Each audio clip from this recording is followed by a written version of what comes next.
if we just needed to reboot OBS.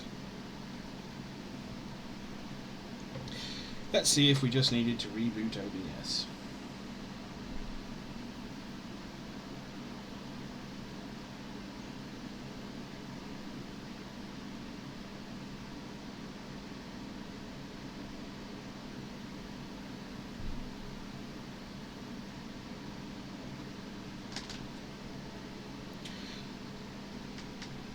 How are we looking? Let's see how we go then.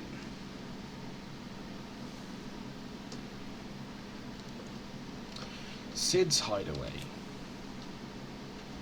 A refuge hidden in the blighted lands of Central Storm from which Sid operates a secretive community of freed bearers. While survival in the Deadlands is widely considered impossible, a combination of near indestructible fallen ruins and considerable ingenuity have led to the establishment of a safe haven where those who rally to their leader's cause are only just about able to eke out an albeit meagre existence. Bitrate's looking red on stream manager. Nah, we're back in the green. Good. Okay. Let's hope that was just a... Let's hope we're sorted. These are fallen ruins. Well, we didn't think they'd mind. And it keeps the black from our lungs. But how do you survive without magic? How does anyone? Hard work and a bit of nous. Bit of nous. You must be starving. We grow them here, believe it or not. Suit yourself. You're back. Ah, Talia.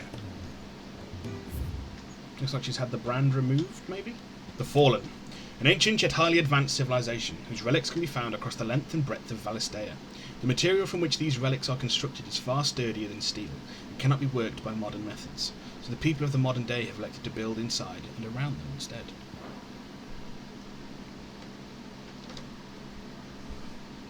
This is the Dominant. How cold since we found her. I was hoping you might give her a look over. All right. Goots, get her upstairs. Or it's a burn. But none will... Don't fret about Karen. I've taken care of her fee. All of it? She's the best healer this side of the belt. You've nothing to worry about. Go on, have a look around. I'll be in my solar.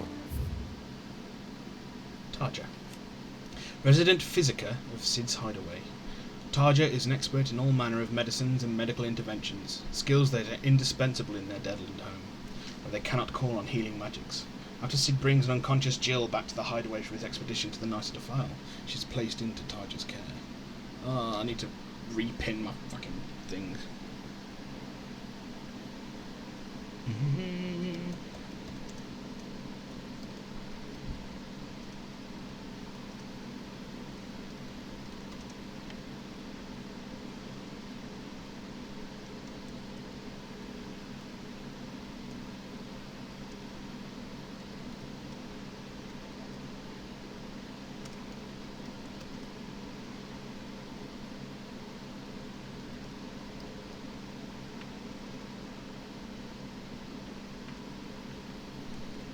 Be with you momentarily.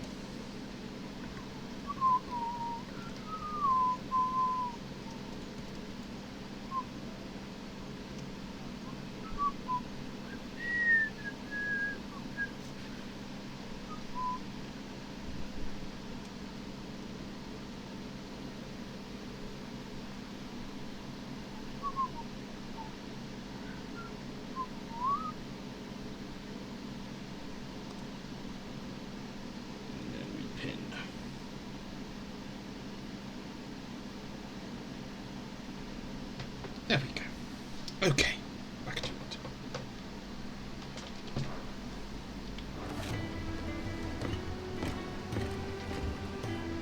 He sounds a bit like the King of Beggars in Witcher 3. Hideaway. Pressing the touchpad opens a detailed map of your current area. Main scenario destinations are marked with a red exclamation mark. Well, it's not an exclamation mark, it's just a red thing. Cool.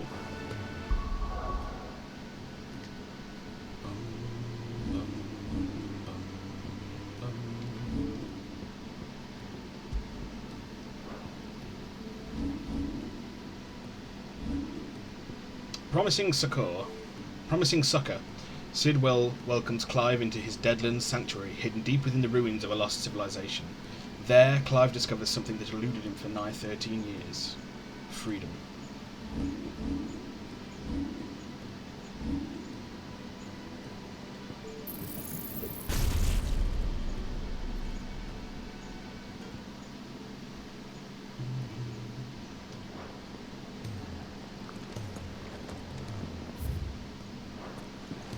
Still hungry, are you? Might have something round here.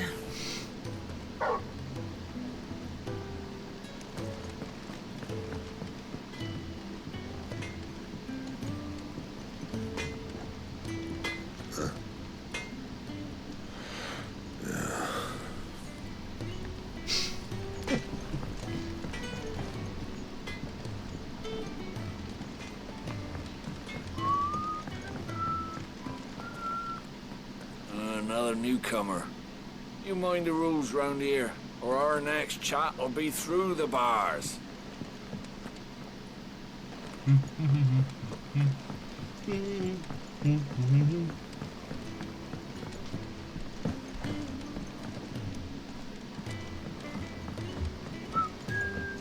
The washroom floor's all mended then? It'll hold. For now.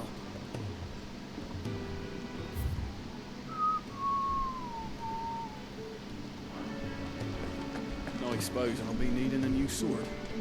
Then you'll need to speak with Blackthorn. Cursebreaker in training.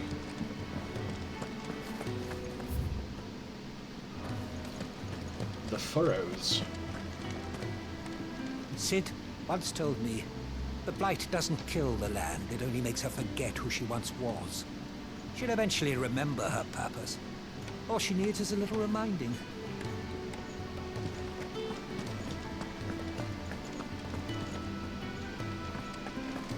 Your brand.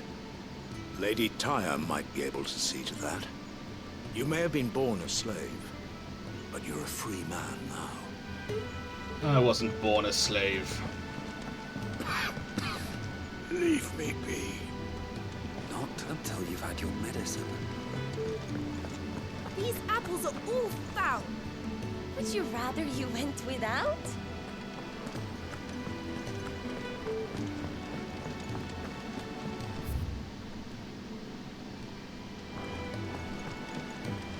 You reckon he's a soldier then?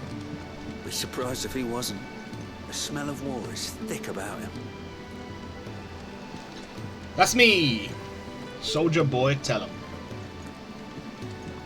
I think he'd have time for a nip with old August before scampering back to his solar, but no. Lonely, are we, August?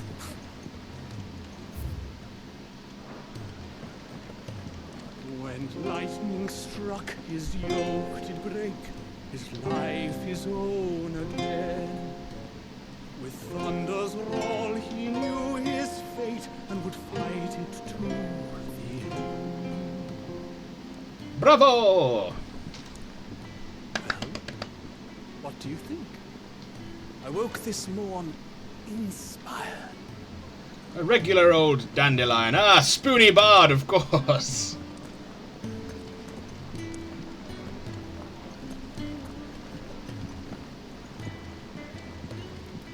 If you can read, don't let Otto know. We'll put you to work on the ledgers too.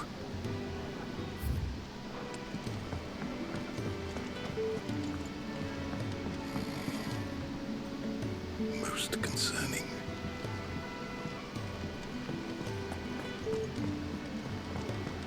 I'm no man's tool. All right.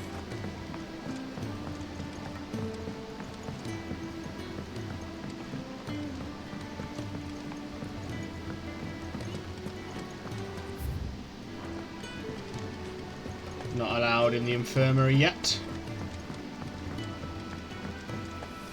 Careful, you. I've spent the whole morning on these steps.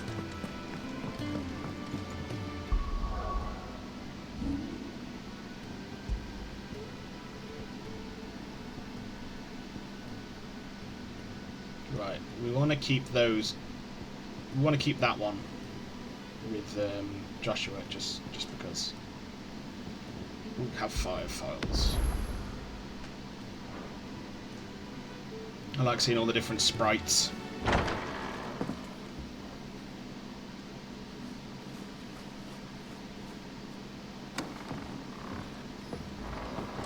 Just working on a pet project of mine. Well, she's not above biting the hand that feeds her.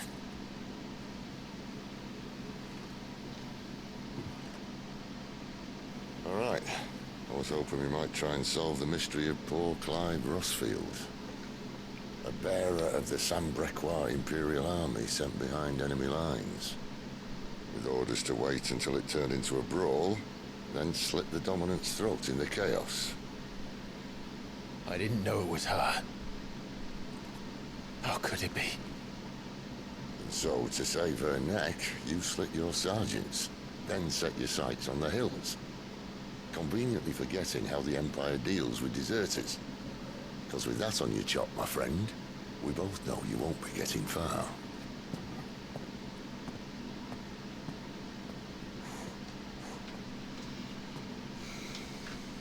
You've fallen a long way, Lord Rossfield.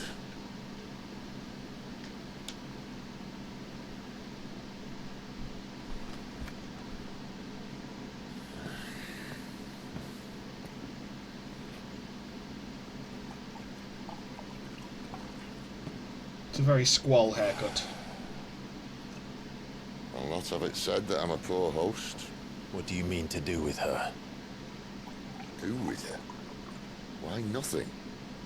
Her life is her own now. If I wanted to use her, do you think I'd be talking to you? All I want to do is help. Dominants like her, branded like you. Of course, the realm doesn't approve, which is why we live in a cave.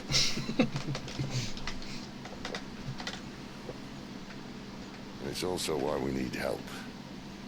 From branded who know one end of a sword from the other.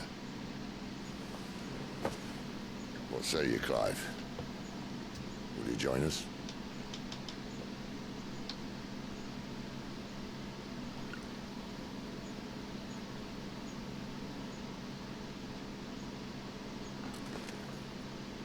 Sid, was it? I trust that you'll do right by Jill. But until my brother is avenged, I must walk my own path. Avenged? My brother was murdered by a second dominant of fire. Phoenix's evil swing. Oh, bugger me. Another rumor proven true. I only stand here today because of Joshua. 13 years I've waited for this chance. I've slept in filth, drunk from a gutter, killed more men than I can count. You're right. The Empire will not suffer a deserter. This will be my best opportunity. My last. Which is why you should join us. I told you I'm not interested, I know. One of my scouts sent word there's a group of branded fugitives north of here, in the Imperial village of Lostwing. Among them is one he believes to be a dominant of fire. Is he certain? What say we go and ask him?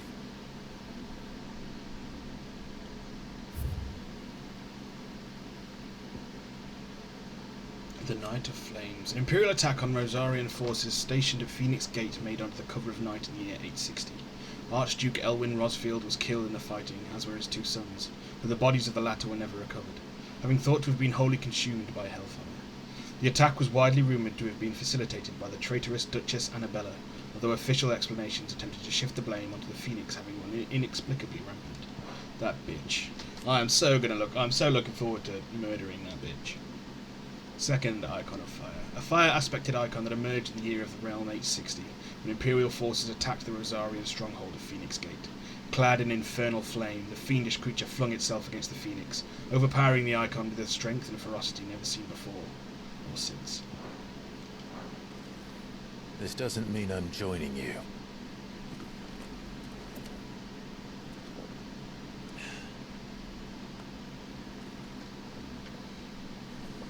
Let's make ready then. You'll find everything you need down in the main hall, as well as a few things you don't. Have fun.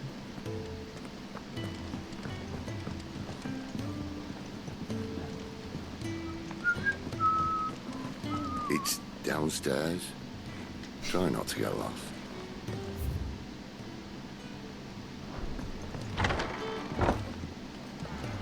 Still can't get into the infirmary. Boo, sir. I'll see she's not disturbed. Boo, you.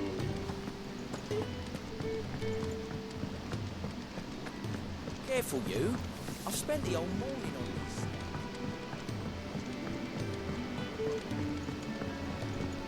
And how did you like the stew? I haven't had lungfish as sweet and tender since I was a maid.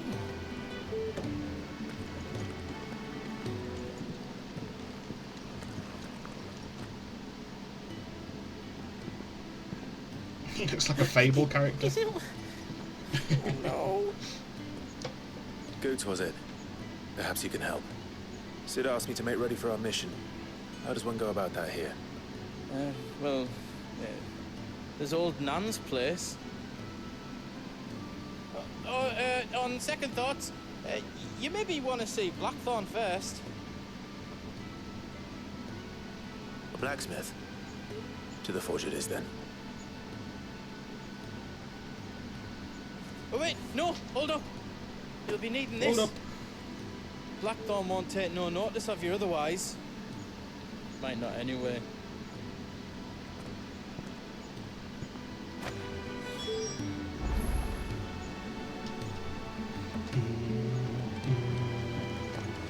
Does it look like there's room here for another bloody Does it look like? No, Lady Karen. I'm sorry, Lady Karen. Does it look like there's room here for another bloody crate? Fancy a mug of Kenneth's coldest when we're done. Are you Blackthorn? What if I am? There's no time for idle chatter. I'm not here to talk. I'll be accompanying Sid to Lostwing and I need you to see to my equipment.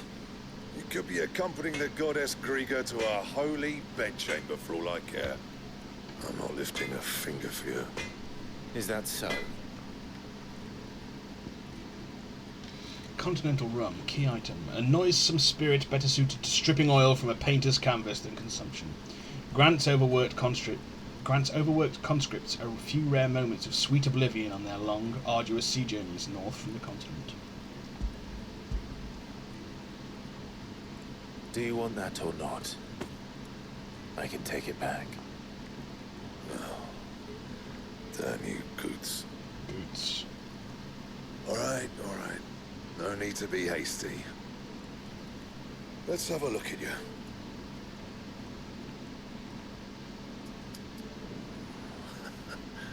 I doubt that lot could stay a Moogle's fart. A Moogle's fart. Blackthorn, resident blacksmith of Sid's hideaway, a sullen and secretive sort who prefers to drown his woes in drink than to share them. Bloody Imperials. They'd rather see their bearers dead than kitted out properly. I'll do what I can, as a favour to Goot's mind. Forging. The crafting of new gear as well as the upgrading of existing gear can be done at a blacksmith, as long as you have the recipe and the proper materials. Select a highlighted item from the list and hold X to craft or upgrade. You can get an iron belt +1. More leather than iron, it is nonetheless considered an improvement from the crude cording worn by Ackerman and Acolytes. Or Ackerman. And the belt, Caesar Square. You want anything else, you bring your own materials. I'll bear that in mind. Thank you. A word of advice. Don't let Sid decide what's best for you. Notices. When something is changed in the hideaway, a notice will appear in the upper right-hand corner of the screen. In addition to stock updates for Kiaran's toll and new forging recipes for the Black Hammer, there are also notices for new quests, new missives, and many other things.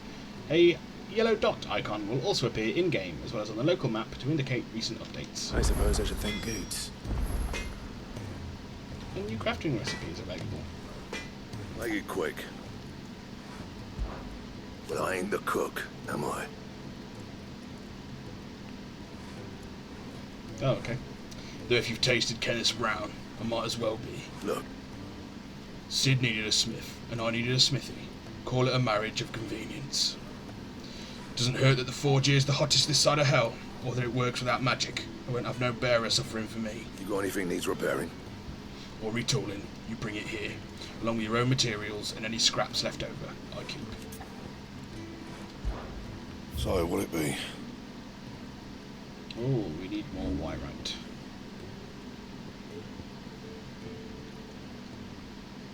That it? Fine. You take it back and tell that blockhead I'm not paying for stuff I didn't ask for.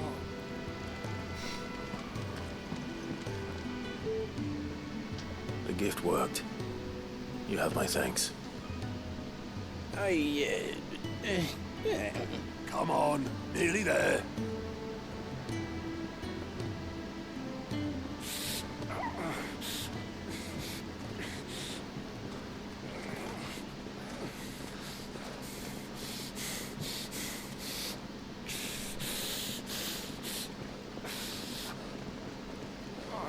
You, blankets, quick as you like. Is he a relation of Sid's? Is that? I think that's the guy from the start with the apple crate.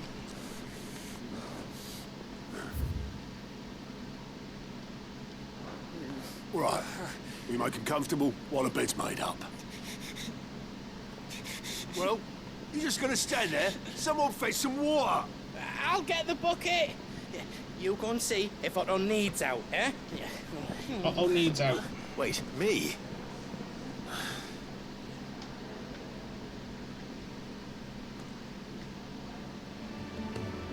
What the hell have I got myself into?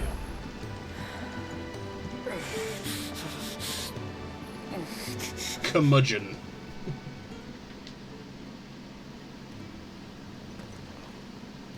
Who are they? Huh? They're freed Imperial bearers. Who the hell are you? Shit, at this rate, you won't make it through the night. Think you can find your way up them stairs to the infirmary? We need Tyre. Well, go on. Shift your ass.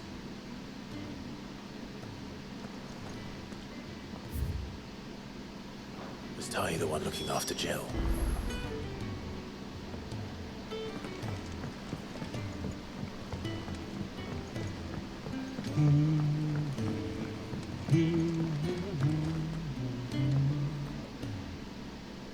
Your friend needs her rest. There'll be time for tearful reunions once she's recovered. I'm not here for Jill. You're wanted downstairs. There are injured bearers in need of attention. Well, why didn't you say so? I did say so.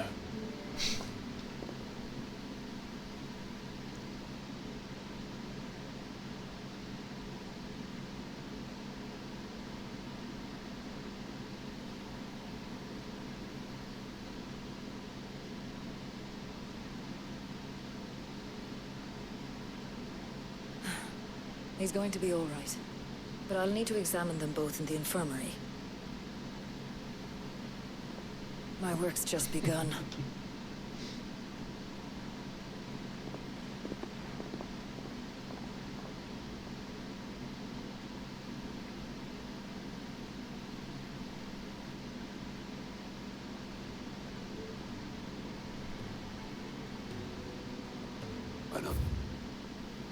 Fine day at the hideaway. Do many of the bearers who come here arrive in this state? It's no easy thing, casting off your chains. By the time most pluck up the courage, they're already too far gone. These two here are the lucky ones. The name's Otto. You need anything? You ask me. Otto. Chief Steward of Sid's Hideaway, who manages the day-to-day running of their operation in his friend's stead. Friend then. Sid often being taken far and away by his bearer-liberating activities. Even when Sid is at home, he prefers to leave such busy work to Otto, much to the hard-pressed purser's indignation. Well, Otto, I do need some supplies. Do you now? Then Lady Karen over there will be more than happy to help you. Right. Oh. And thanks. Be seeing you. Not likely. I won't be staying. Is that right? Well, for as long as you are here, consider yourself welcome. You helped us today, and we won't forget it. You looked really constipated then. Side quests unlocked. Quests. Keep an eye out for the green speech icon above the heads of certain NPCs. These indicate they have a quest to offer. A list of current and completed quests can be viewed on the Journal tab in the main menu. To-do list. After accepting a quest, quest objectives will appear in the to-do list located on the right side of the screen. Objectives for the main scenario and up to 3 side quests can be displayed simultaneously. Quest priority. Any quest can be prioritized on the Journal tab in the main menu by highlighting it and pressing X. Objectives for prioritized quests will remain displayed in the to-do list until the quest is completed or another quest is given priority. Priority status for a quest can be removed by highlighting it and pressing X again. New hideaway features. The following facilities are now available. The Thousand Tomes, an ever-growing compendium of all things Valistea, and Orchestrion, a personal jukebox for songs collected throughout the game, both located in the Hideaway's Eatery, the Fat Chocobo, will be found on the local map by pressing touchpad. Who are these people?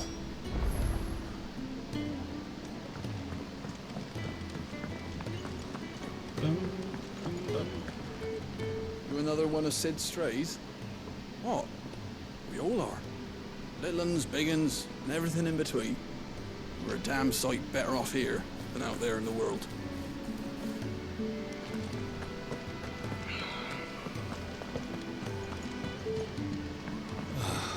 This whole place is falling apart. Damn it. We'll be needing more wood. But if I step away to fetch any, this lot will be down around our ears. Ah, you there. Perfect timing. Ah, man after my own Persuade you to hairline. Fetch me some timber, could I? I'd be happy to. Oh, thank you. You'll be helping me and the hideaway both. Takes a lot of work to keep this place standing. More than we can manage, if I'm honest. It certainly looks like you've got your hands full. Ah, you can say that again. The Fallen knew their craft, make no mistake, but not even their handiwork lasts forever.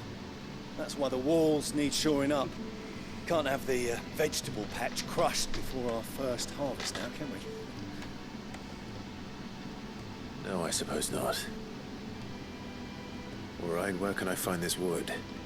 Ask over at the White Ants. They'll point you in the right direction. Thanks again. I really appreciate the help. White Ants.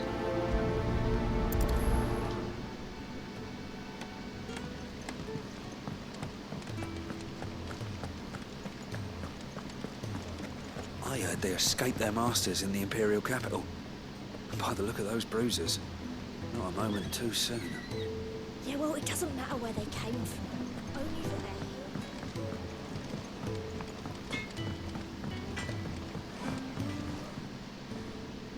here. Excuse me. The man working over by the garden sent me to fetch some wood. Ah, that'll be Geoffrey, Master Carpenter. Luck would have it, we've just finished cutting the timber he's after. You take as much as you need from the stack. Thank you. No, not at all. We appreciate the assistance.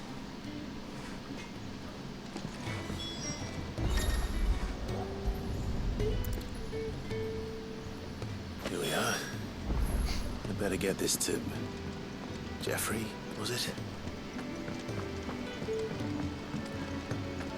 Do you think we should go and help? It sounds like Otto has everything under control. As always. Don't think I haven't noticed you stealing sips from that pot. Next time you're in, First round's on the ass. I'm here now. I'm in. Ah, a new face, and dare I hope, a willing pair of hands. The fat chocobo is a demanding mistress, and we are too few to keep her on her feet. Might I persuade you to deliver a meal or two to souls in need of sustenance? For your trouble, I can offer you the contents of my strongbox and my enduring gratitude.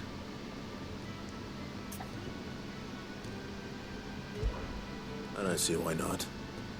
Marvelous. And who exactly do I have the honor of addressing? Clive. Delighted to make your acquaintance, Clive. I'm Kenneth, and mine are the weary shoulders upon which the weight of this fine establishment rests. Now, I have 3 hungry customers awaiting their victuals. Take these if you would, and be careful, they're hot.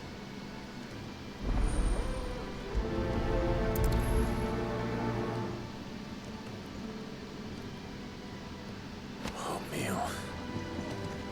How long has it been? Chasing rumours, sits up there in that hole of his, brooding and scheming. Yeah. Oh, schnoz on him. My thanks. I hope you do not think me lazy for waiting to be served like a lord. Only my former master did not use me kindly, you see. He left me half lame, truth be told. You don't have to explain yourself, brother. Took me in nonetheless. The Hideaway is the home I never knew, and a mighty fine one at that.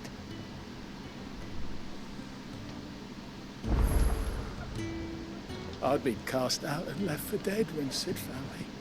There's not a... Changing the tune. Background music played in the Hideaway can be changed by accessing the Orchestrion. The tracklist is expanded by using Orchestrion rolls acquired from main scenario quests, shops, or treasure coffers.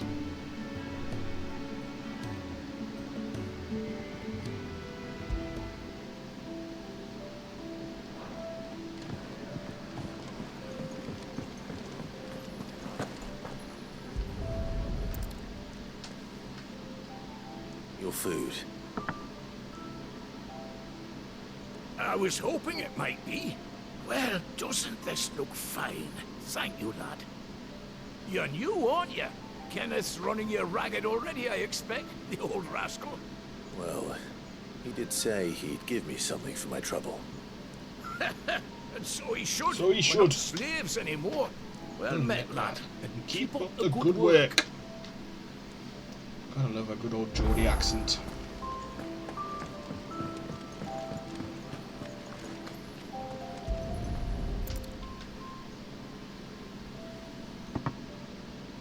Well. There's so much more to farming than just seeds and soil. Your food. Just a moment. I need to finish this. I won't be a burden. I'm of no use to anyone as I am, but maybe if I can master this. All right, but see that you eat it before it gets cold. Of course. Thank you. That's the last one. I'd better let Kenneth know. Don't cut over the uses. Yes, a fertilizer, my friend. All done, I presume? Splendid. They were bearers. All 3 of them. Not slaves waiting upon their master's pleasure, but men waiting to be fed like equals. Indeed, equality is the very cornerstone upon which our little community is founded. Beyond these walls, we are scorned as slaves, speaking only when spoken to, eating only what scraps our masters deign to give us. The first hot meal here is the first many will have known. In the Hideaway, we are free, truly free to speak as we please, when we please, and to eat what and when we desire. More than reason enough to trust in Sid's vision, wouldn't you say? Now, I promised you something for your trouble, did I not? The contents of my strongbox are yours to do with as you will. Sweet. Thank you, Clive. Do come and visit me again, won't you? Ooh.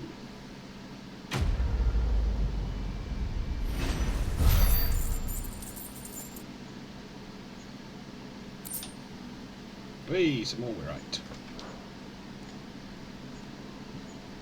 right. Treasure coffers. Countless treasure coffers lie across the realm, just waiting to be plundered. If you find one, don't hesitate to kick it open with X and reap the bounty. Go on. No one's looking.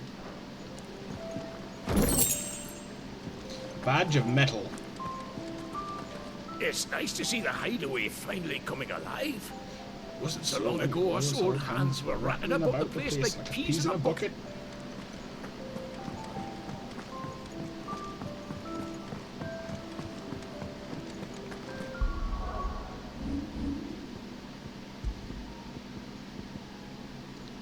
Badge of metal. The strength of a city is defined by the guard that mans its walls. The strength of a city guard is defined by the pride in their hearts and the laurels on their breasts.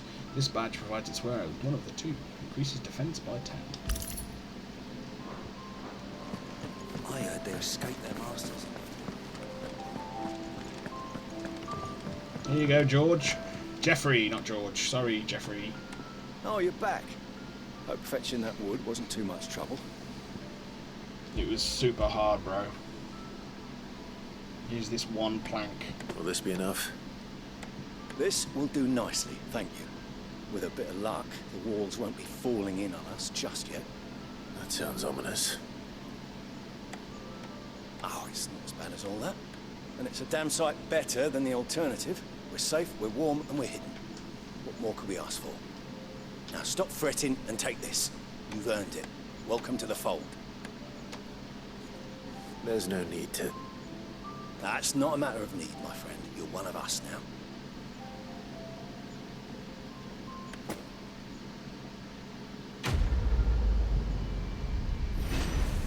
Make do and mend. Meteorite. Geelbug.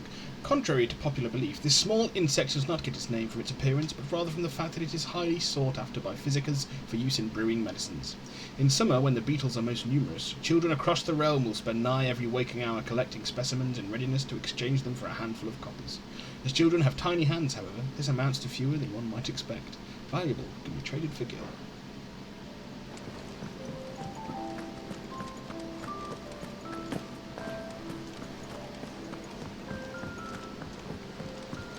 Let's go and upgrade this sword first.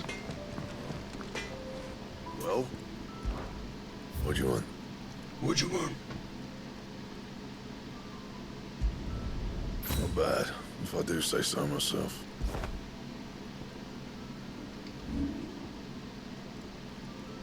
Even in the hands of an untrained soldier, the broadsword can prove a deadly weapon, which is why it remains a popular choice for armies across the Twins. It also doesn't hurt that the pig iron blades are extremely simple and inexpensive to forge.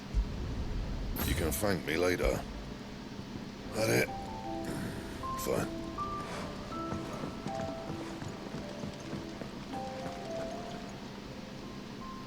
I need supplies for my journey to Lost Wing. Otto said you could provide them. What's that? Does the newcomer think it proper to make demands of a poor old matron before even introducing himself? It's Clive. Well, Clive. I hear that dog is yours. Since he followed Sid home one night, I've seen to it that his chin's rubbed and his belly fed. Though I suppose that's your job now. Unless you lose him again. I won't. Not again. Thank you for watching him. So, were you gonna buy something? What? You didn't think I'd shower your lordship with my hard-won wares while you swagger about with a pocket full of gil? Life doesn't work that way, lad. Now, let's see some coin. Heterochromia or blind in one eye? Both consumable items and gear can be purchased at shops around Valistea. Shop stock changes as the story progresses, so be sure to check in frequently. But we don't need another broadsword. We will take the iron braces. The Imperial Infantry braces. Having deemed shields too costly a resource to be wasted on mere bearer assassins, the Sambraquama Imperial Army now provide to their frontline pawns with a pair of simple iron bangles that might stop an enemy blade, if the bearer can raise his arms in time. Iron braces. Though little more than crude leather straps reinforced with even cruder iron plates, boundless tales of dexterous doers of daring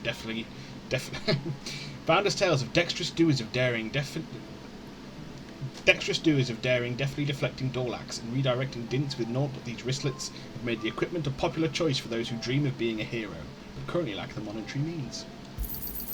You'll not find a better price than that. Who is that soul? The Imperial Infantry Blade. When a bearer dies in service of the Sambra Imperial Army, it is more likely his sword, not his body, will be retrieved from the battlefield. It might be provisioned to the next unwilling volunteer without additional cost to the crown. That's all. Why, you've barely a guiltier name.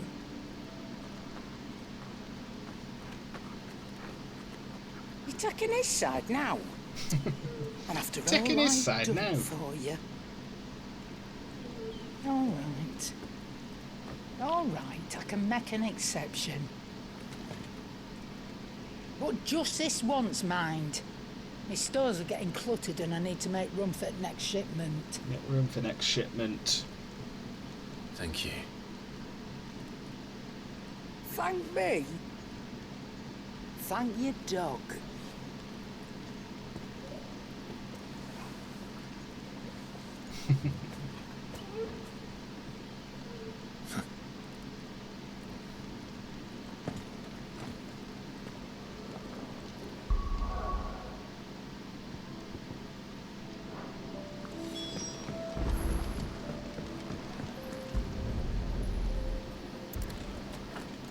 Little itty bitty sacks.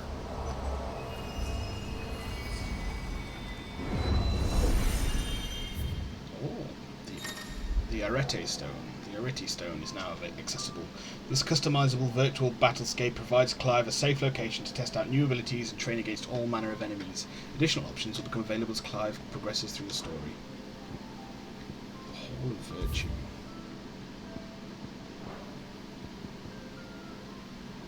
I mean, do we need to? Oh, I don't care about training mode, bro. The Hall of Virtue is a fully customizable battlescape that provides Clive a safe location to test out new abilities and train against all manner of enemies. Press to open training menu to adjust enemy enhancements.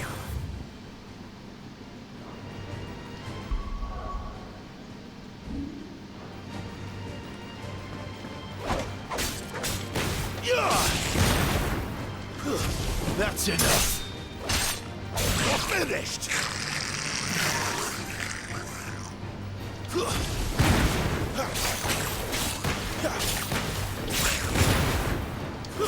Stay down.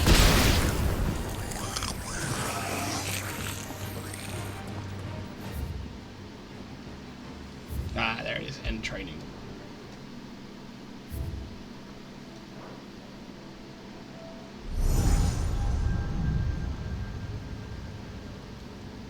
You all done?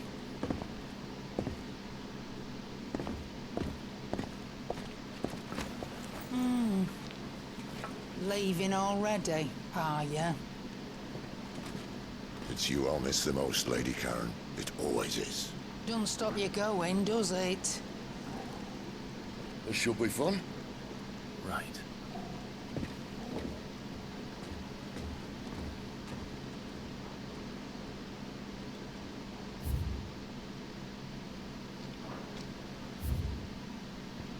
Karen, one of Cid's most trusted allies, a merchant who calls the hideaway her home. With a little help from her hard-working yet long-suffering apprentice Goots, she can source whatever supplies the residents of the hideaway need, provided they are willing to pay. She wears a glass eye in her right socket, so it's a glass eye.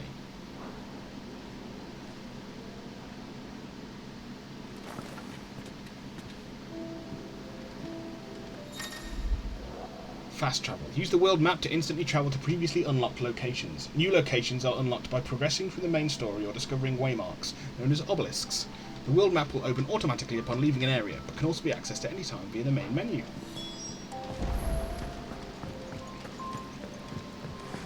Can you upgrade my I see I'm busy here. What do you want?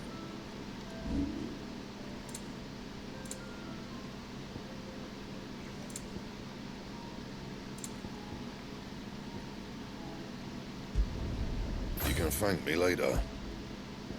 So that gives us 2 extra HP, or 2 health more, and 3 defense, and that will give us the same.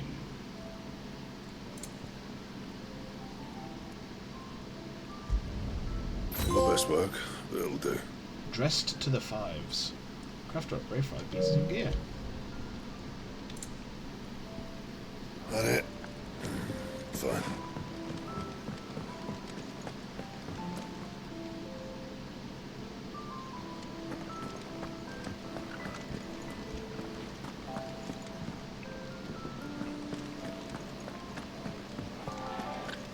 There's a good girl. Hungry, are you?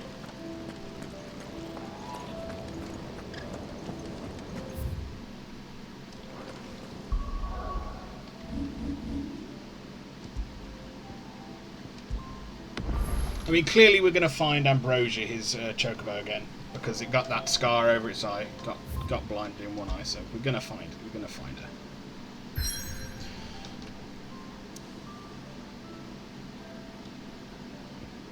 Nearby activities, square, nearby quests. Big hole. That's going to be one of the crystals, I assume.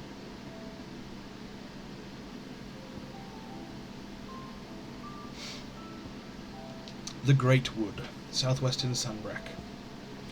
So deep and vast is the Great Wood. It serves as a defensive barrier between the Crystal Belt and the Holy Empire, while its denizens deter foolhardy travellers from exploring the forest's everlasting night. Ooh.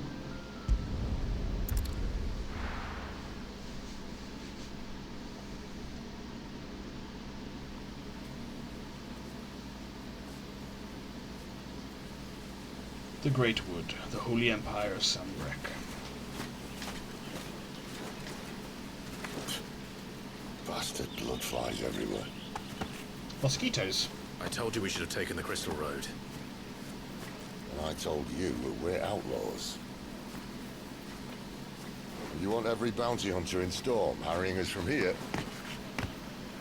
to the Holy Capital?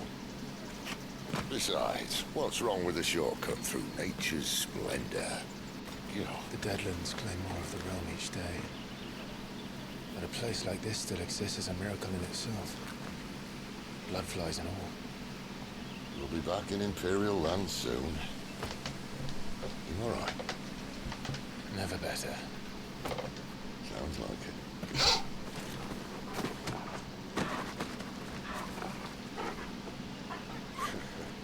That there is a fine hound. Soon took to hunting. Fearless as you like.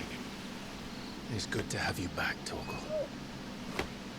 Now, we don't want to be caught in the forest after nightfall. I suppose not. If that dog dies, I'm gonna be in bits.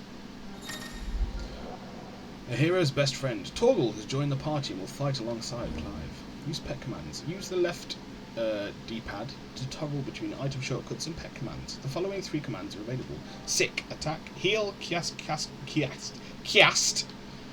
cure on Clive, and down Ravage, launch an enemy into the air.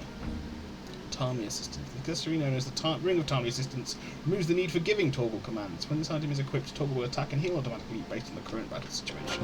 Did I mention there'd be deadly beasts? There'll be deadly beasts. Nothing a trained assassin can't handle, though. How reassuring.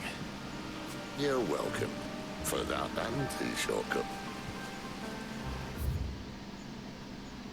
The Great Wood, a vast forest in the southwestern part of Sanbreque.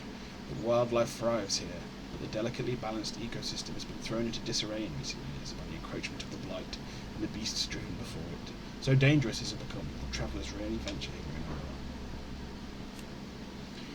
Clive Rosfield, an Imperial bearer turned deserter after refusing to slay the dominant of Shiva, choosing instead to turn his blade on his own sergeant. As a force of crusaders closed around him, his freedom seemed as if it would be short-lived, until the timely intervention of Cid, a man who shared Clive's desire to see the dominant freed from their clutches. Together they escaped to Cid's secret hideaway in Torgal. Torgal not only grew into a fine hound, but met with Cid, who trained him to work as a hunting dog. After meeting with Clive again, Torgal gladly returns to the service of his former master.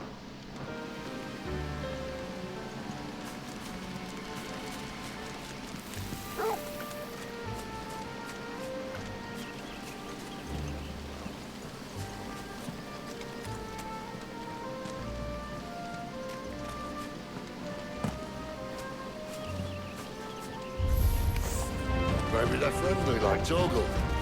Or maybe they don't.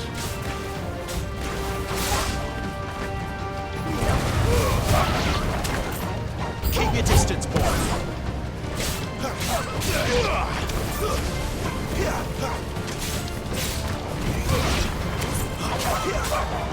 It's over. Lose.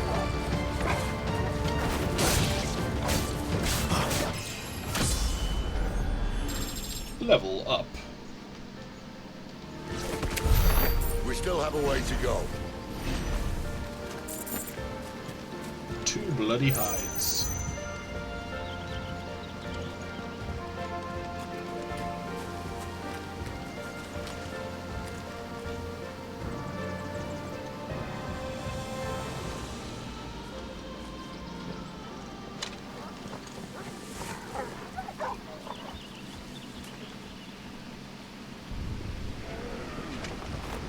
Yeah, I mean, it was clear they were running from something. Is it an adamantoise? No, just a big spiky lizard. Bouncing its way around.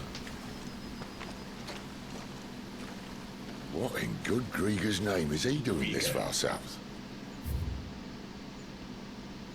The Northern Territories. A bitterly cold region in the northern reaches of the continent of Storm. It was originally home to the mother crystal known as Drake's Eye, around which a series of small nations sprang up. Nations whose belligerence proved troublesome for Rosaria over the centuries. In time, however, the mother crystal's power dwindled, and with it the power of these warlike nations. With the Blight encroaching on their territory evermore, the remaining tribes were united and pacified by Archduke Elwin Rosfield of Rosaria in the year 854. Looking for food. No more wolves where he's from. The north was one of the first parts of Storm to fall to the Blight. Poor sod. I'd invite him over for a cup of tea if I didn't think he'd eat the dog.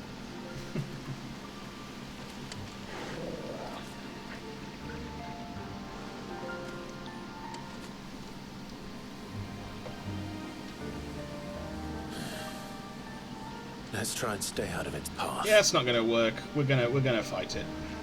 Not right now, but. Remember when I said there'd be deadly beasts? Well, the shrubs in these parts are much better. Only won't need to mention this now.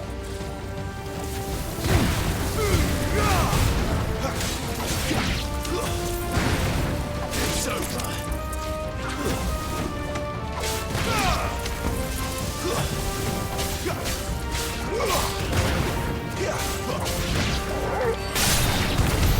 Well, that's the undergrowth sorted.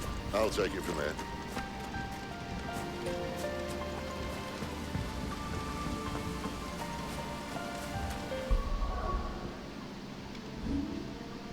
Items. Magicked ash. All creation is possible because of aether. It is what gives the formless form and the lifeless life. When an object is consigned to the flames, whether due to age, accident, or ill intent, the aether contained within is released and returned to the land. There are, however, rare instances in which an elemental charge remains trapped inside the resulting detritus, and skilled weaponsmiths can harness this energy for use in their work. Bloody hides. When properly treated with urine, lime, salt, and a lengthy soak in chocobo brains, this ichor-flecked skin will make for a fine piece of leather indeed.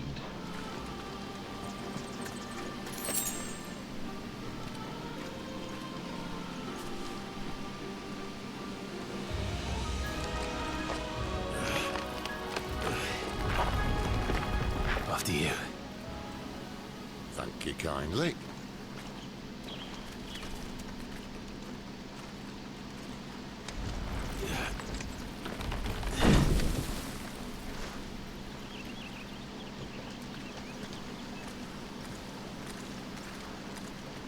The ruins. It's so pretty. They're everywhere, aren't they?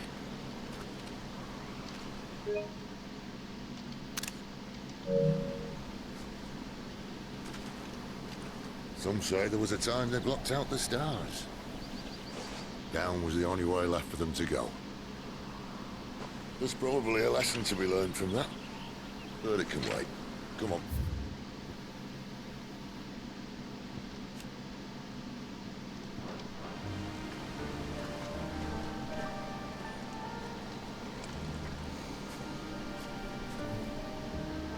Mind your head. Yes, boss. Oh, very God of War.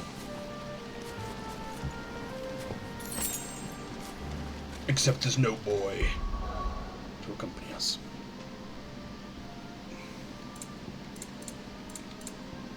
Sharp fangs. If there is one thing for which the fauna of Valistea do not want, it is more dagger-sharp fangs to line their slavering maws. And so those Valisteans fortunate enough not to succumb to said fangs have conceived ingenious ways of fashioning them into myriad articles of virtue, ranging from cutlery to bijouterie. I didn't know that was a word. I know bijou is, but not bijouterie. Fight.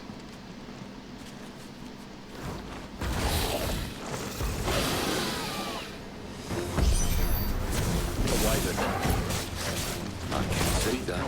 Doesn't have to be a friend of yours, does it?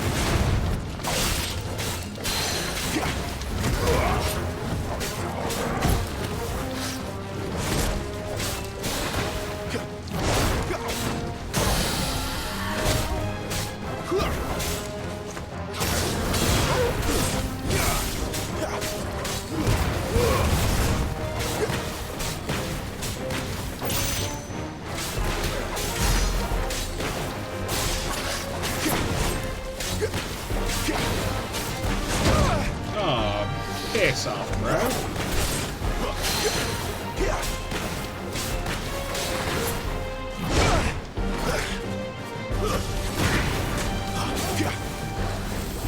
Not this time.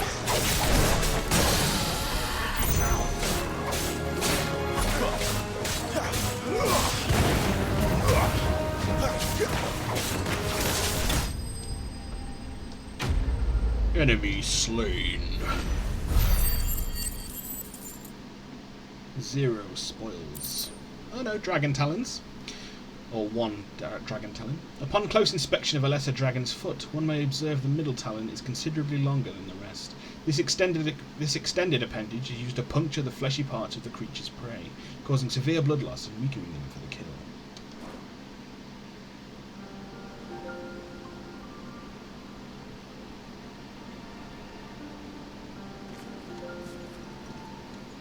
Must be a nest nearby. Keep your eyes open. Oh, he only acts in combat. I see.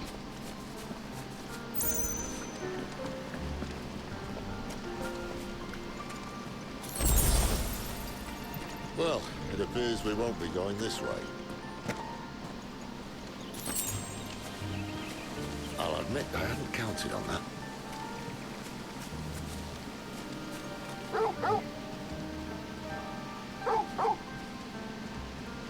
What is it, boy? Animal instinct. Why trust in your own animal instinct when you now have an actual animal at your side? If you are lost, hold down L3 and let Torgal point you in the right direction. At least one of us knows these woods. Thank you, Torgal. Pet the dog! I mean, not the air in front of him. The actual dog. We'll try again next time.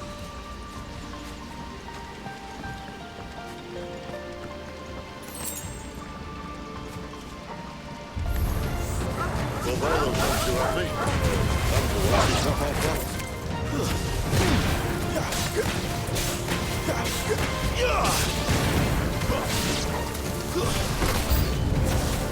This is stupid. I like wolves. I don't think they care, Sid.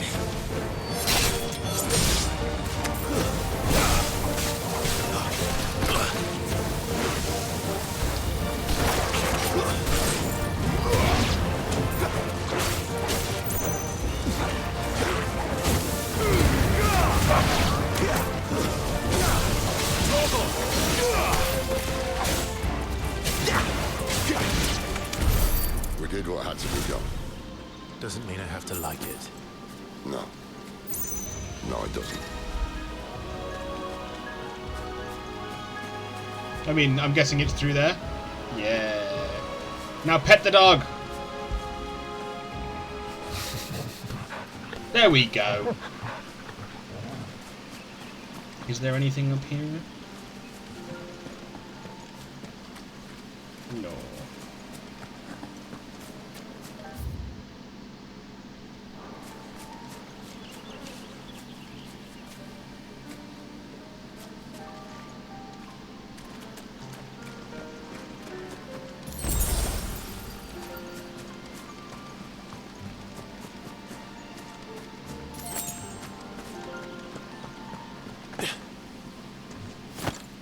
Should have probably saved.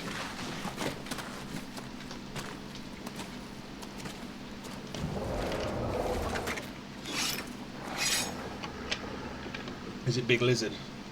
Or Big Wolf? It's Big Lizard, like we knew it would be. All right, pal.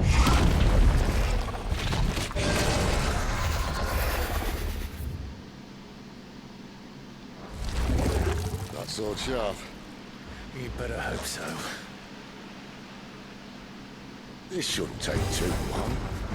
So much for your shortcut. It's still short, just not quite as quick. It'll be a damn sight quicker if you help me. My thoughts exactly.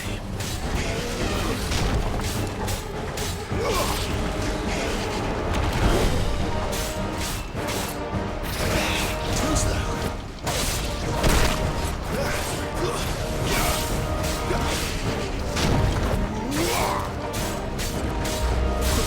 Not this time. Too slow.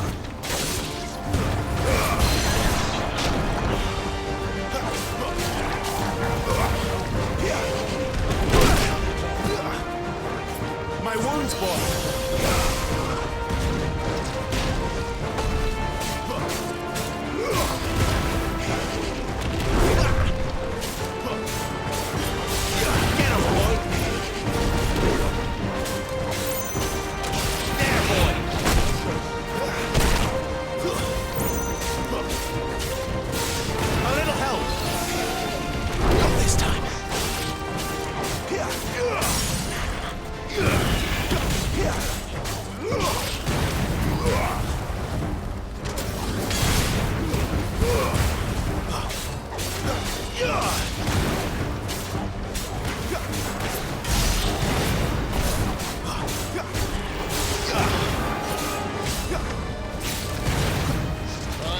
Someone's got the hook.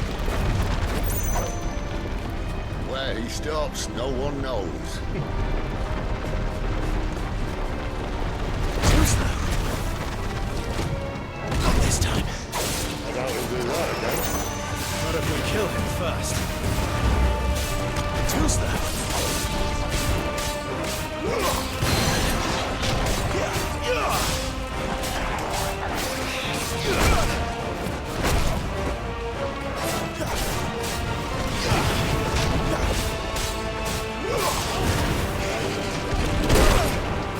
Get him, boy! My wounds, boy!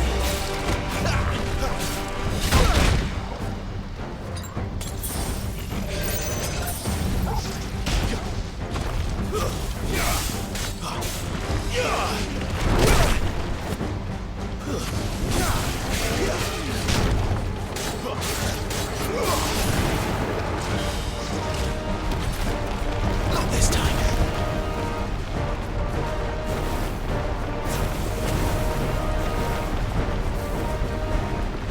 Too slow.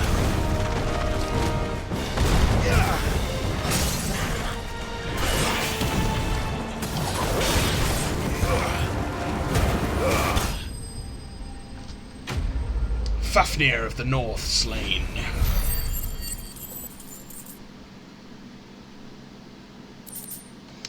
A gnarled scale. 2 gnarled scales. Covered in countless scars, these scales tell a tale of supremacy and survival, albeit one now ending.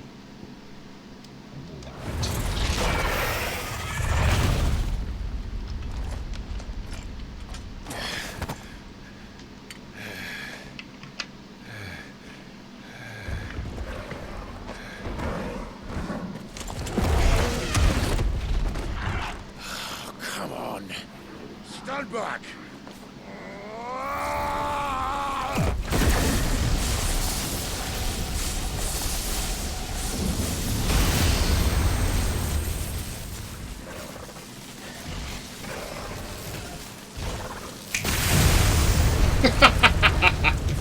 Yeah, he's got to be like Ramu's dominant, probably. Maybe Odin. Odin's dominant would be good. You're a dominant. I am. Aye. But not by choice, mind. Old bloody Rome of strapping young lads. And it was this sorry sack of bones Ramu saw fit to hold. Ramu.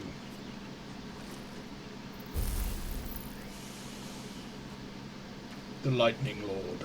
Cid. You say you want to help dominants and bearers. What's in it for you? What's in it for me? The same as for all of us. What we want and deserve. Finder and leader of the Hideaway, where he and his comrades labour to liberate bearers and dominants from servitude, a life that Cid knows all too well, as he bears the burden of being the dominant of Ramu, Warden of Thunder. No longer does he fight for any one nation, but for all the peoples of Alistair. Save for our knack, dominants and bearers are no different from anyone else. The ability to use magic or summon great beasts should command respect, but instead has left us outcasts. Our kind are used and discarded like tools, yet we are men, so why must we die as less? I see. So what you're saying is you want to start a war. You flatter me, lad. But my days as a firebrand are long behind me. No, I only wish to offer our kind a choice. A place where we can die on our own terms. Huh?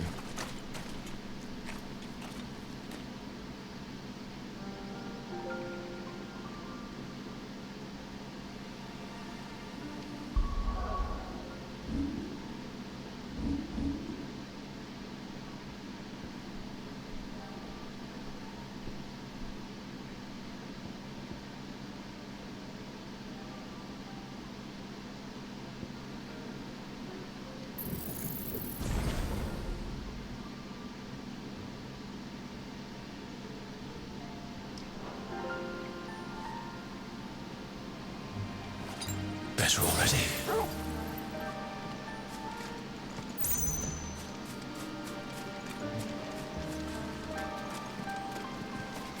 Into the hole. Yeah,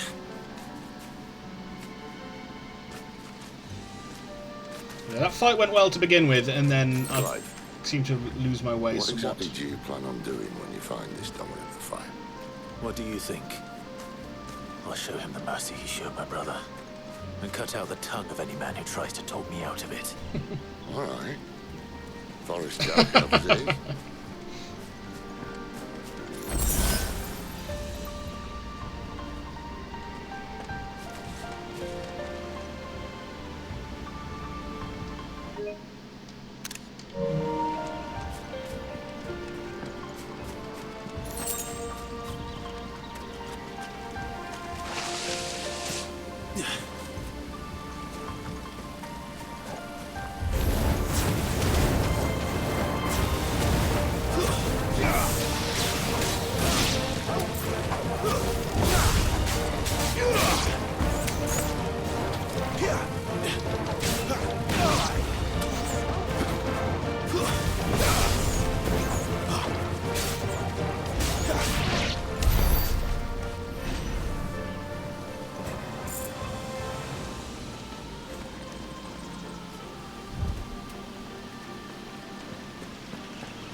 See that river? We follow her upstream and we'll be in Lost Wing in no time. Yes. In no time. This tiny. Right.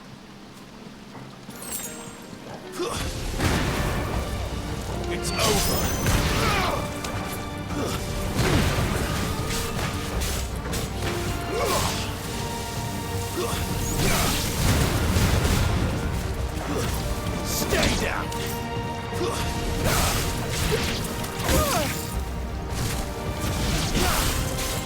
Torgal! Level up.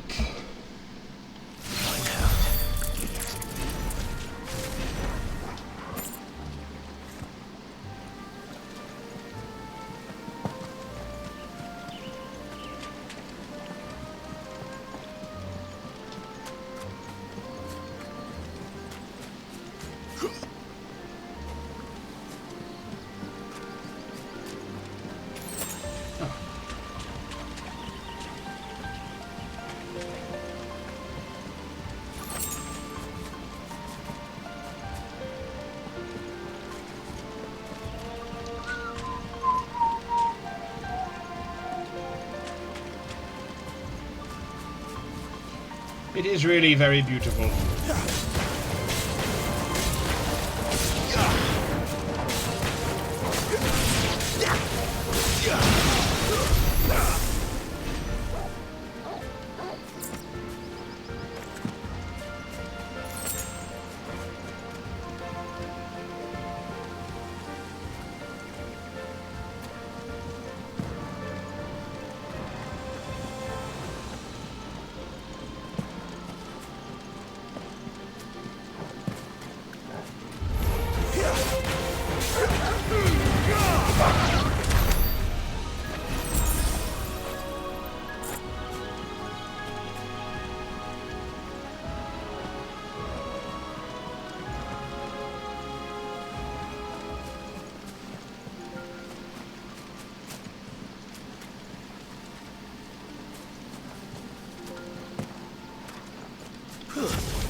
Is that off to the right where we... yeah. Bum, bum, bum, bum, bum, bum, bum, bum, bum, bum, bum. And the score is naturally magnificent.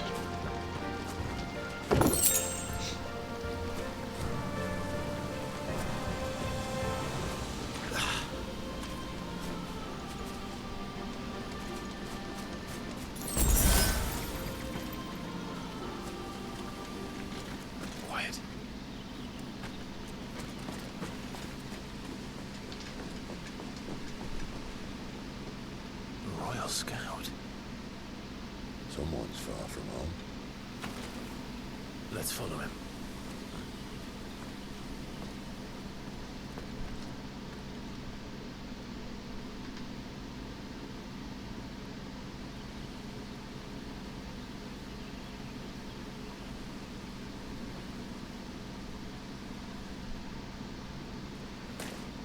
And?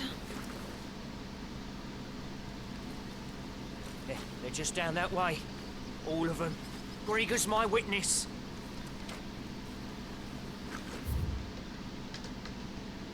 The Royal Intelligences. An elite unit of the Royal Knights of Waloed, led by Benedicta Harmon, who lead clandestine incursions deep into the territory of enemy nations for myriad purposes. Espionage and assassination, chiefly. Excellent.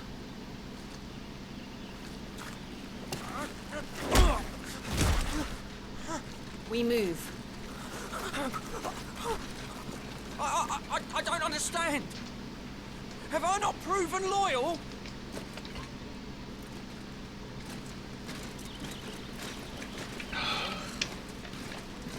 It is true my liege values loyalty above all else. But were you not quick to betray your countrymen for the promise of coin?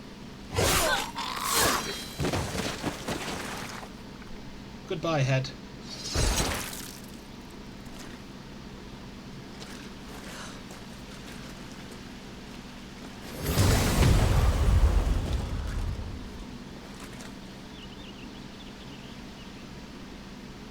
That woman.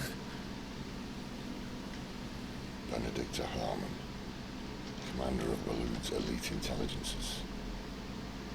If we can capture her... You! Weapons on the ground, Imperials!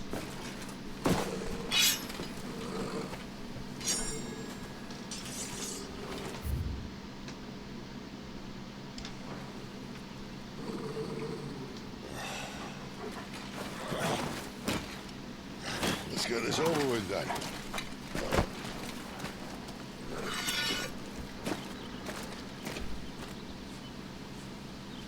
At least they're not giant lizards.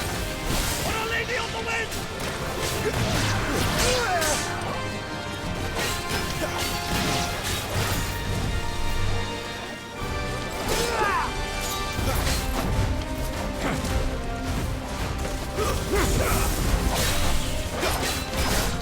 Sick of trouble!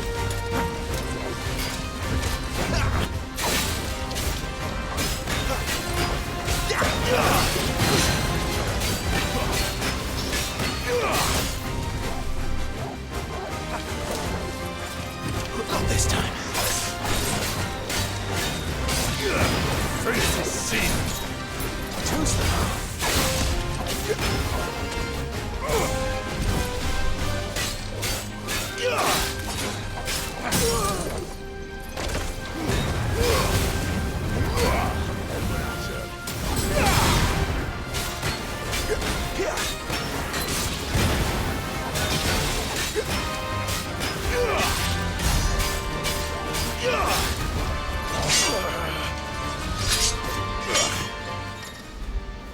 Cinematic clash. When the screen flashes orange like this during a pivotal moment in battle, repeatedly tap square to either press or fend off the attack.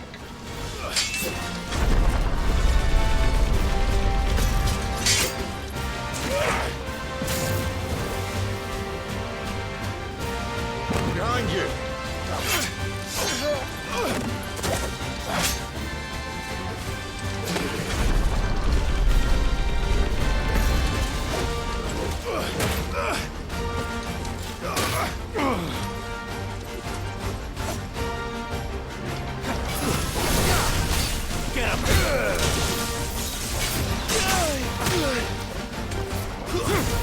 Not this time.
Not this time.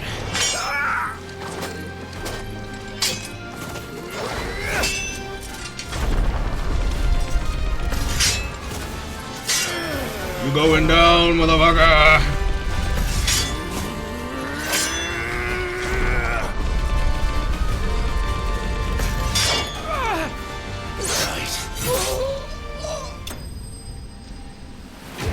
Midnight Raven slain. I do like the Gregorian chant victory theme too. That's pretty fucking awesome. Badge of Might. Awarded to soldiers for unparalleled displays of courage on the field of battle. The feeling of accomplishment it enkindles in the recipient's heart is thought to enhance future performance. Increases attack by 7. Some steel silk and a meteorite.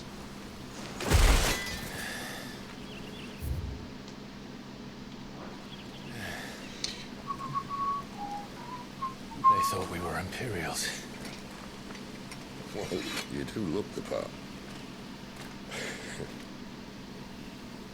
Though you fight like a true shield of Rosaria. And one blessed by the Phoenix at that.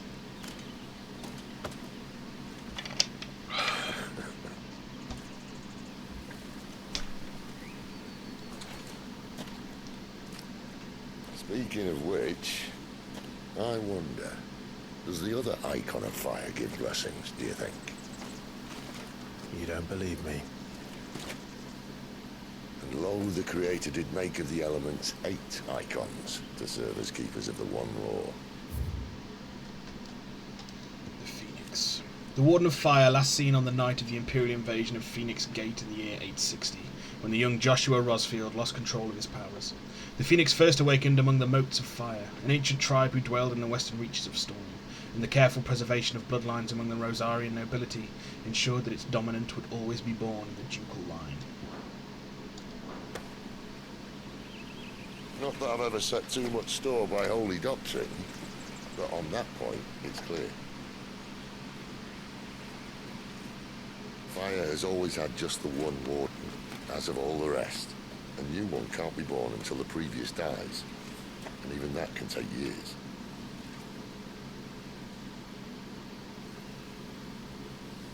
The thing is, you don't strike me as a liar. Puna! How are you? I miss you, friend. Hey, fan! How's it going, bro? To shed some light on the matter. I'm doing well. How's FF16 finally? It's really good! It's really good. I started again, because of just the shit show that had been, you know, the first few attempts. But we've had a little hiccup about an hour and a half ago where I had to restart OBS, but that was just OBS, like, hiccuping. So I restarted it and it's all been good since. So yeah, we've been going since, what, 3:30-ish? So 4.5 hours, and it's been pretty good. I'm enjoying it. How are you today, my friend? Yes! Yeah, I saw you were... Was it Borderlands you were streaming? Yes. It's good. It's a real good. I think I forgot I put the chat back up. I'm going to... Obviously, chat's in the chat, but I'm going to take it off the screen.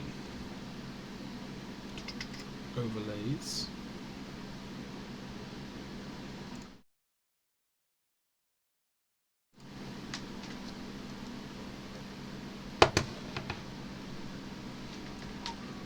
That's awesome. Hope you like it. Yeah, man. Yes, sir. BR3 for everything. Oh, yes. There's a hunt coming up. I remember Panda saying something about a hunt. And when I last raided into Beef, he was saying that there was a hunt as well, too. Oh, I see, I see. There in Lost Wing.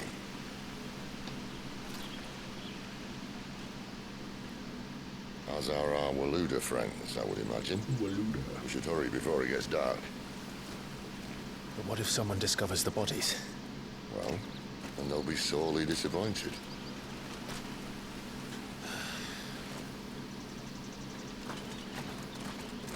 Can you not burn them with your fire magic? Stage replay and arcade mode. Stage replay and arcade mode are now available in the Hideaway's Arete Stone. Or Arete? I don't know, Arete. Enter the virtual battlescape for details on each of the new options. Okay.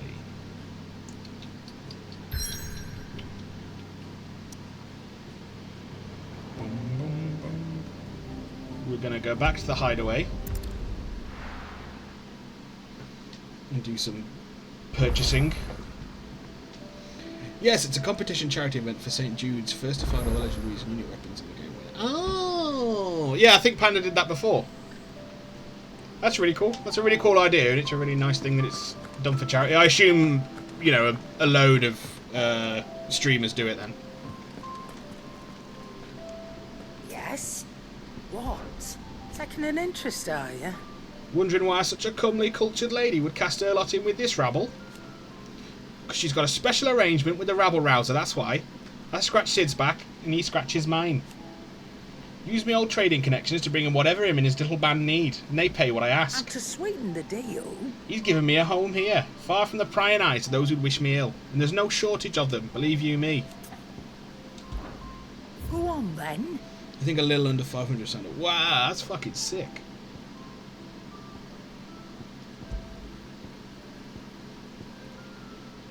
How much gil have we got? 3,000. So we're gonna buy. It'd better all be here.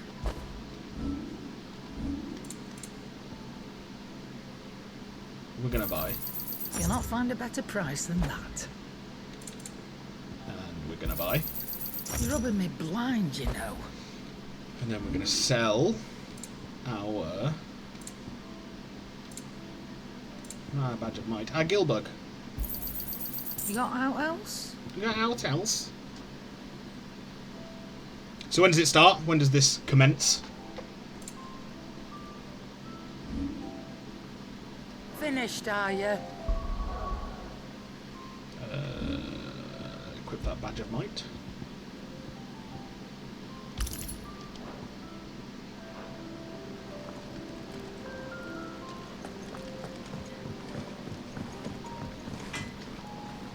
Well, what do you want? What do you want?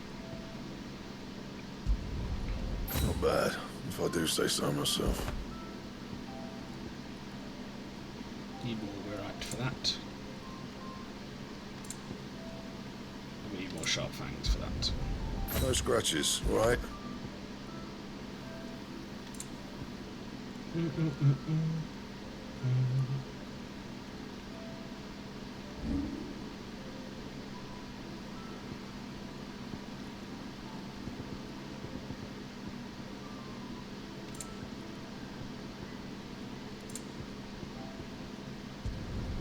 Yeah, that should do you.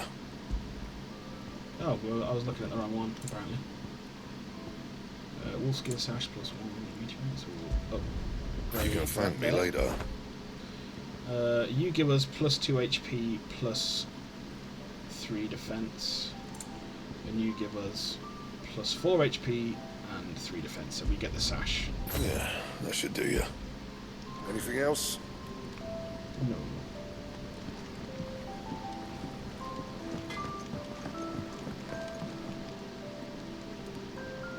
I think the sword looks different, but I don't think anything else looks like it changes. From August 7th through the 13th. Oh, okay. So it's like a week-long thing. I imagine then people really fucking put a lot of time into it, because... Oh, maybe it was a different one that I saw around it, because you needed a specific, like, gold weapon with a specific...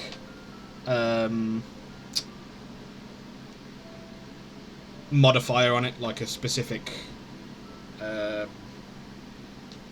electricity, or I don't fucking know, some bollocks like that. Travellers' bands, oft gifted by a knight's paramour on the day of their beloved's first foray into the wild. Travellers' bands are little more than pretty shells, broken glass and shards of depleted crystal affixed to a leather band, but it's the thought that counts. Wolfskin sash, offering at least something in the way of the warmth. At least something in the way of the warmth, camouflage and protection that it did the wolf that once wore it. And a long sword. If you can swear you've seen this blade somewhere before, it's probably because you have.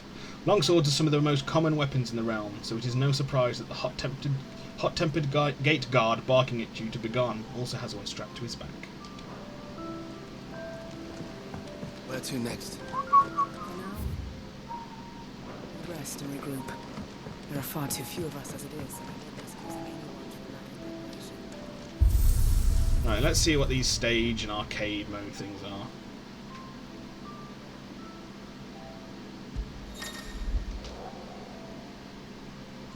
Stage replay. While accessing the Arete Stone, Clive can Replay any of the main scenario's major battle sequences. This mode can be used to revisit cutscenes, collect forgotten items, earn EXP and AP, or retry missed achievements. That's cool. Arcade mode. Replayed any previously cleared stage and be awarded a score based on performance. Restrictions on level, gear, consumables are applied. A gameplay mode will default to action focused.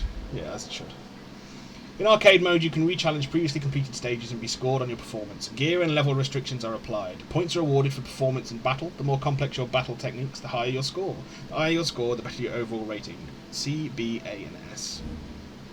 Arcade mode scoring. Successfully performed battle techniques are displayed in real time on the right-hand side of the screen. Technique scoring is as follows. White, 100, 300, 500. Blue, 500, 700, 900. Cyan, 2,000, 4,000, 6,000. Green, 20,000, 25,000, 30,000. And Rainbow, which I don't think I've seen, 40,000, 50,000, 60,000. That's pretty good. Arcade mode gear. While level, consumable items and gear are predetermined for each stage, iconic abilities can be customized to one's liking. Also, equipment restrictions do not apply to accessories. Oh, well, we'll come back and do these later on then.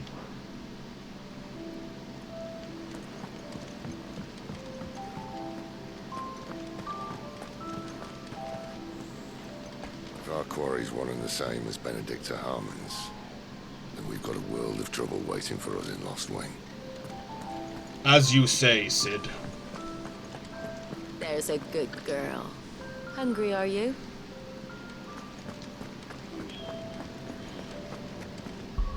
Right, you beautiful bastards. I am going to go for a wee. Stretch me legs again. And I'll be back in 10 minutes or so. Drop a save just in case something tragic happens.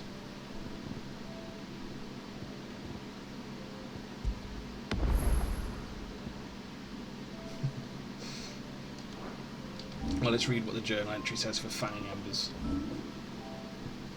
Word of a dominant of fire spotted in a nearby village convinces Clive to set aside any misgivings he might have surrounding Sid and his motives and join the man, though only for as long as his desire for revenge demands it. So yes, I'm going to go for a wee, stretch my legs, and I'll be back in 10 minutes tops, so by past.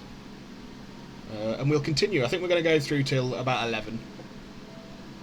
So we'll have another 2.5 hours once I come back.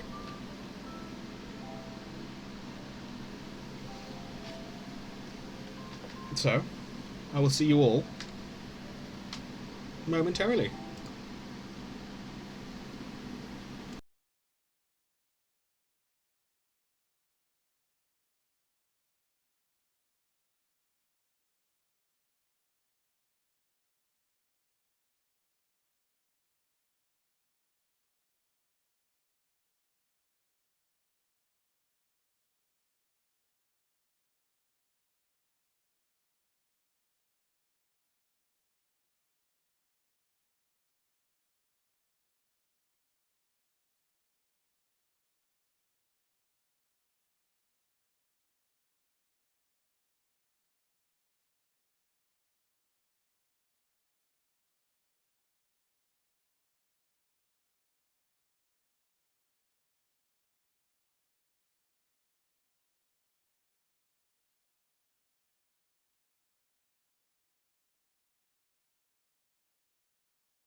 Okay. We are back.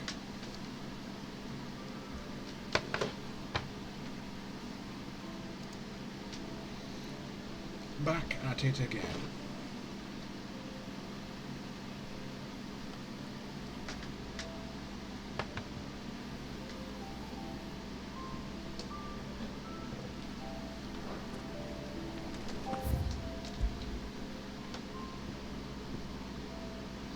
Orabel Downs, southern Sanbreque. The idyllic plains that stretch across the southern reaches of the Holy Empire are sparsely populated, unless one knows where to look.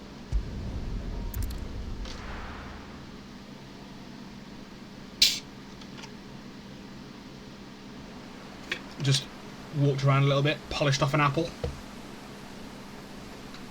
Some time later. The Holy Empire of Sanbreque.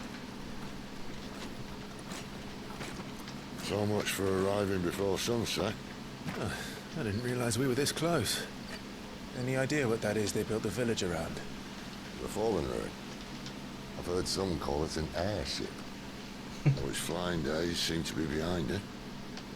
Shame that. You truly think a dominant's waiting for us in that village? My scout has never given me any reason to doubt him. Which is why I think we should hurry. Come on.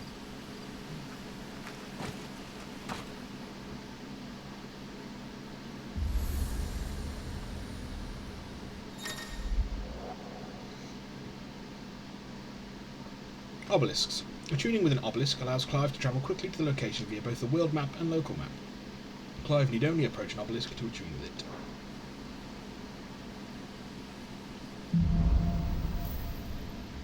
Louder than words.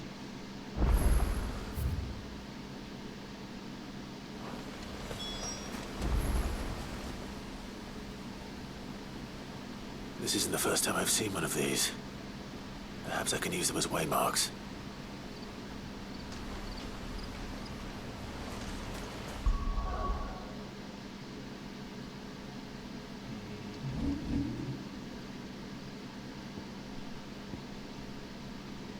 Louder than words. While travelling through the Great Wood, Clive and Cid happen upon a small party of Waluda intelligences, captained by a woman from Cid's past, Benedicta Harmon.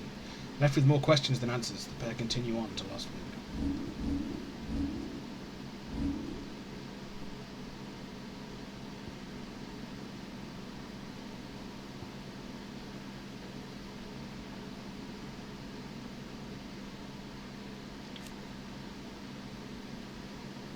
Mastery increases shift distance. Yeah, that's pretty good.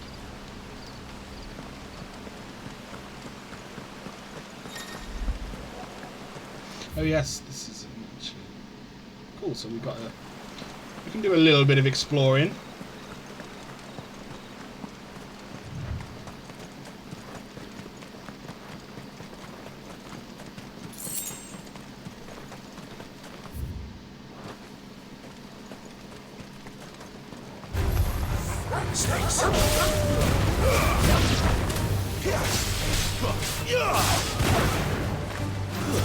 Stay down!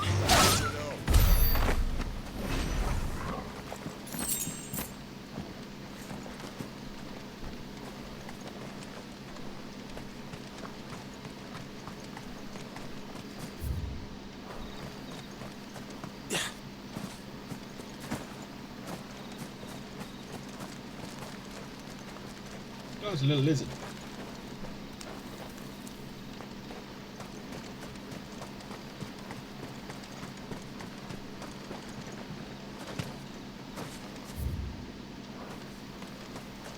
Figures up ahead. But are they friends or foes?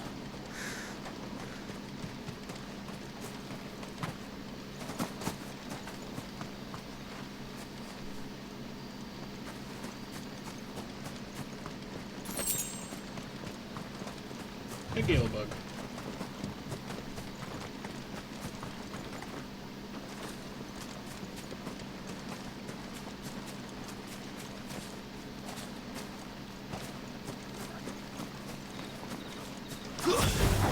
Let's make this quick.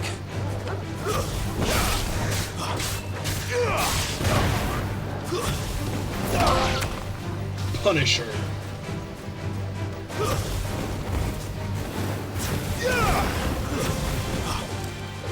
Finished.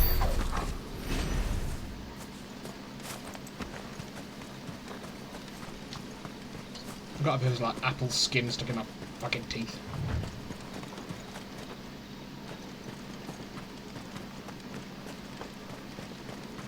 It's so annoying. Why? Why must you annoy me so?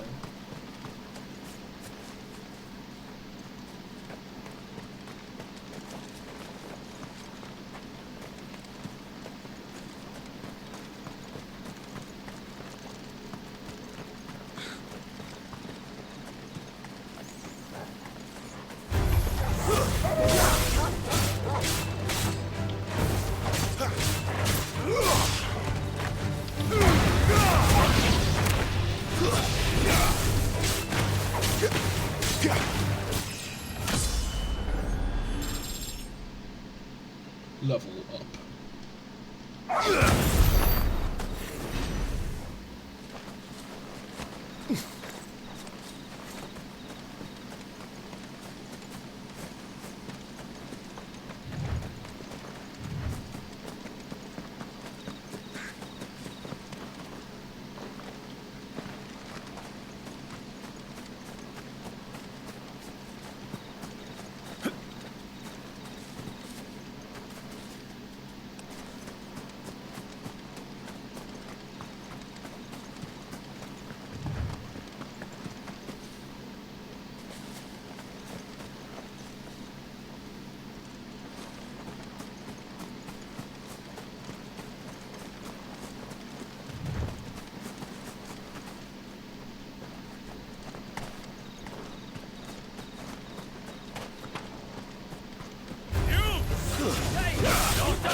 More Waluders.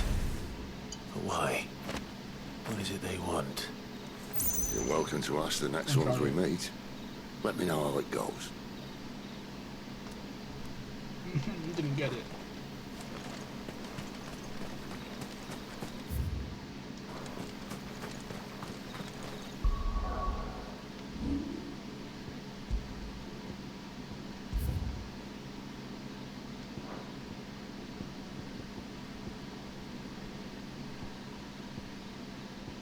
One, two, three, four, five. Vehicle.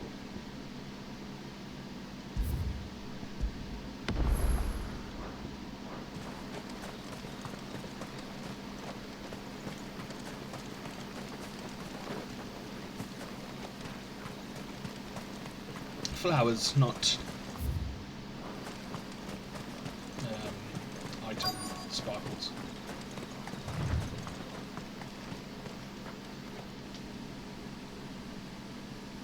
Lost Wing, the Holy Empire of Sanbreque. Or Sanbreque. Sanbreque. No sign of the Royalists. Or anyone else for that matter.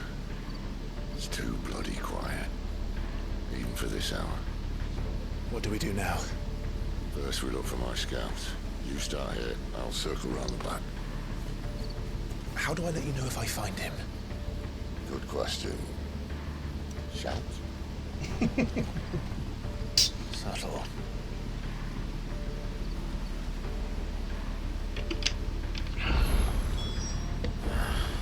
I don't even know what he looks like.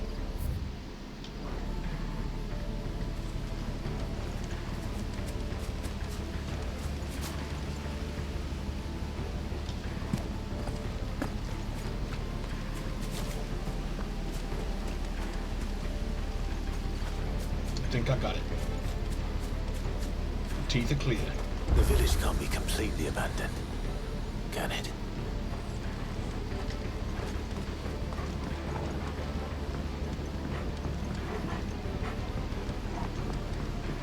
Miss me? I'm flattered, but let's stick to the plan, eh?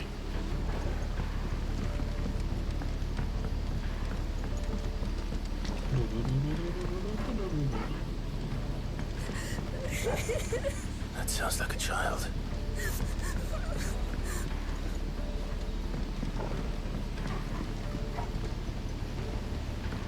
Child?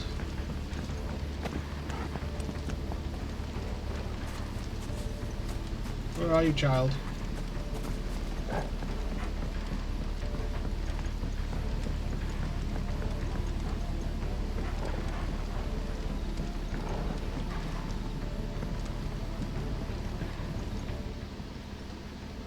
It's all right. I'm not one of them. My friend and I, we're with the Imperial Army. And we've come to help. Do you know where your parents are? In the church. Then I'm going to find them and make sure they're safe. Can you stay hidden here until then? To the church, then.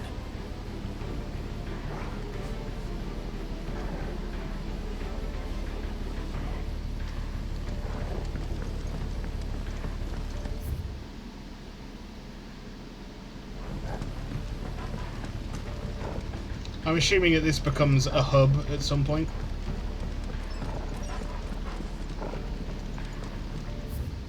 Drink. Goldland, 870. Brandywine, Imperial Gold. Meat. Panda Man. Stone Blue, Black Pudding, Smoked Kippers, Salt Loach, and Roast Hare.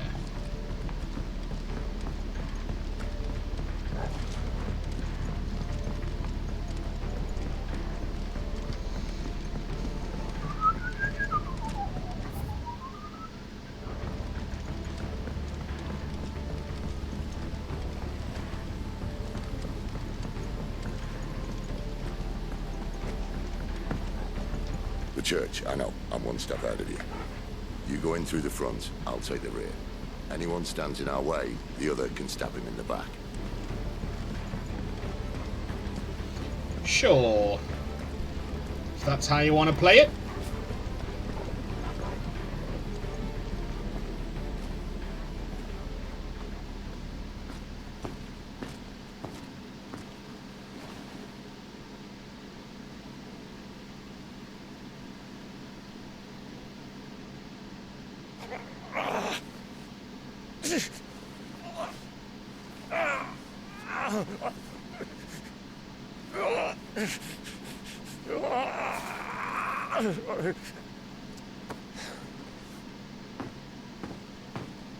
This man's gonna die if we don't get into a healer. Enough of your barking, dog!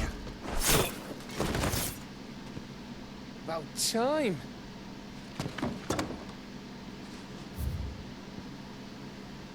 Lost Wing. A settlement located in central Sandbrake.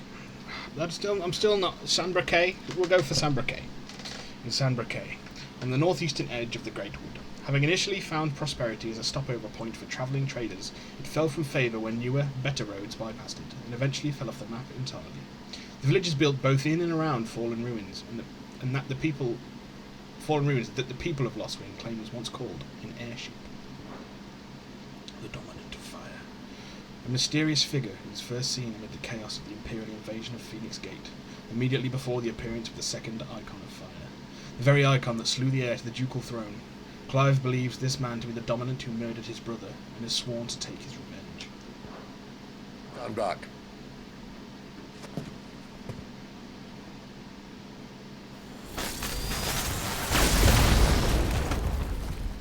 Seems like overkill. Who the hell are you? Clive! Thought you weren't coming. You still alive, Gav? Barely. Been doing what I can for the villagers, but... I thought you were joking. It's all right. He's with me. Is this everyone? No, there were others. A pair of royalists came for the bearers just before you arrived. Was a dominant among them? Maybe. It's not like he was holding a sign.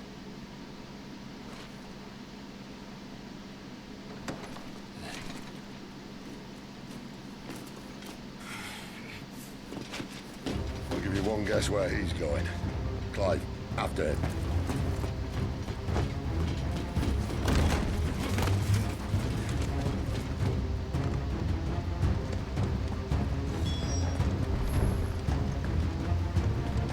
Pursue the fleeing soldier.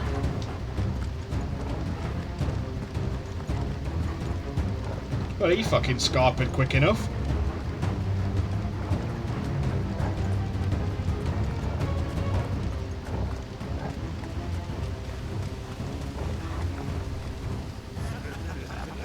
Any word from the scouts? Not yet, my lady, but we have the Dominant's companion. It's only a matter of time before we seize our quarry. Very good. And what of the others? The bearers have been taken to Caer Norvent. Some may still be worth keeping should the Dominant elude us. All is in hand, my lady. They will not be spoiled. I give you my word. Gentlemen, a toast! Will you join me? My thanks. To Our Lady of the Wind and the King!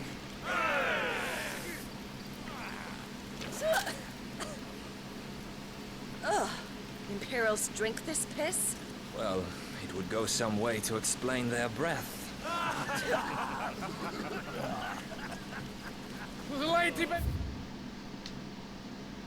Gerulf, second in command of Waloed's royal intelligences, serving under Benedict Harmon, with whom he shares a deep bond of trust.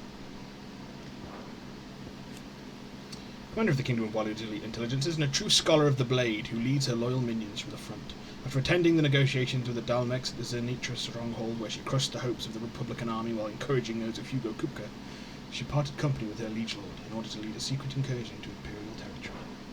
Victor! Imperials!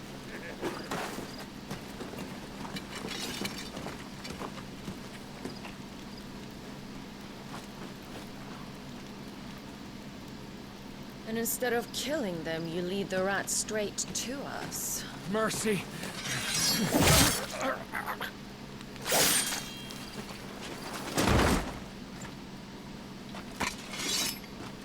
Look what we have here, boys. An Imperial bearer. Good. I was getting bored.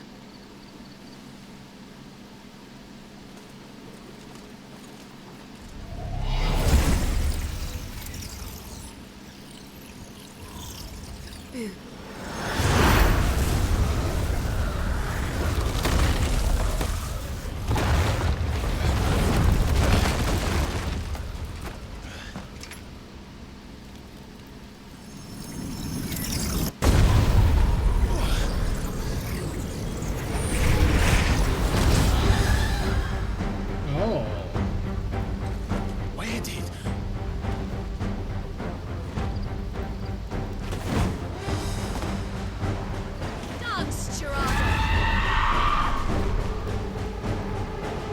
Is that thing? If this means what I think it does, then Sid has some explaining to do.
Keep pushing circle to dodge.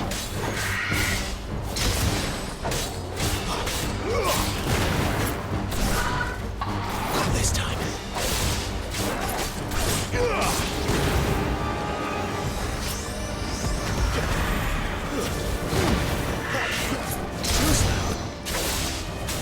Better be on your way, Sid.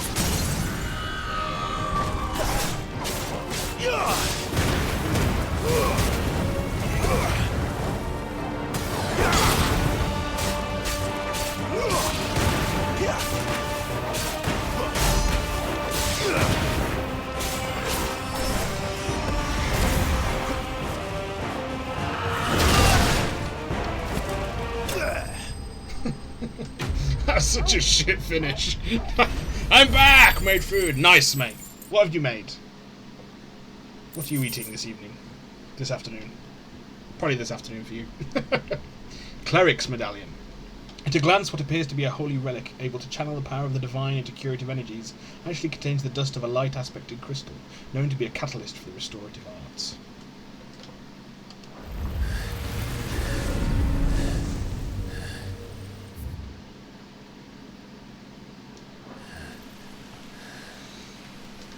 You've got some fight in you, even for a branded.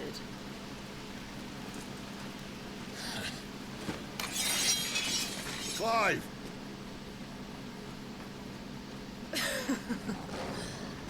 Look who's here to save the day. Is this how you recruit all of your charges? Don't recall you complaining, Benedicta.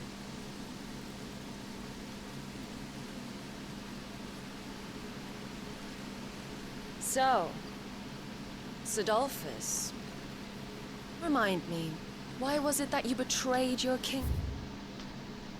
Ramen as a snack, and I'll have roast beef sandwiches with gravy. Oh, very nice, very nice. Oh, you've made me. I'm having beef later, but you've made me want it now. Gav, Sid's faithful scout who puts his legendary nose to work in tracking the movements of slavers, soldiers, and any other object of interest to the hideaway. The ever agreeable fellow, only too gladly delving behind enemy lines if you can get a good story or two out of it. Done. I asked you a question, Lord Commander. Why? Because I'd had enough of you and your king's antics. And yet here you are, stealing my branded. What are you plotting? As if I'd tell you. Can't go wrong with ramen.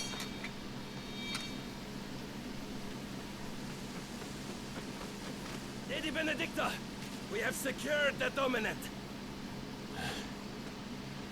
Always something, isn't there?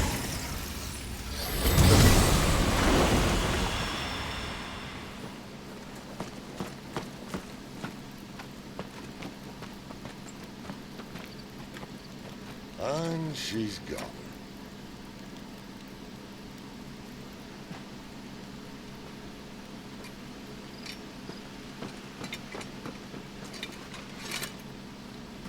Did she say where she was going? No. Then we head back to Lost Wing. One of the villagers may have heard something. But we can't just... Which is why I sent Gav. The man has a nose for these things. Trust me.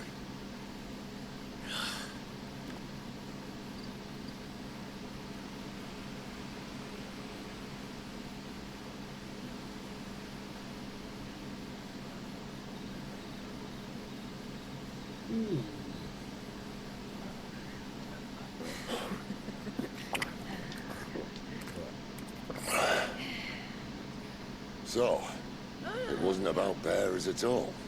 They were looking for a dominant. Yeah, that's right. I thought we were hiding the bastard. Like any of us would keep a monster like that under our roof. No offence. When no one talked, they started rounding up everyone with a brain. And then everyone without one and all. And locked you in the cellar, hoping sooner or later someone would break. Not the best way in terms of torture, but... You know, things might have been different if you'd accepted my invitation. Oh, don't remind us. We were all saying the same thing. Well, this is our home, innit? Don't mean we run out when we can, though. And that, I'll drink to.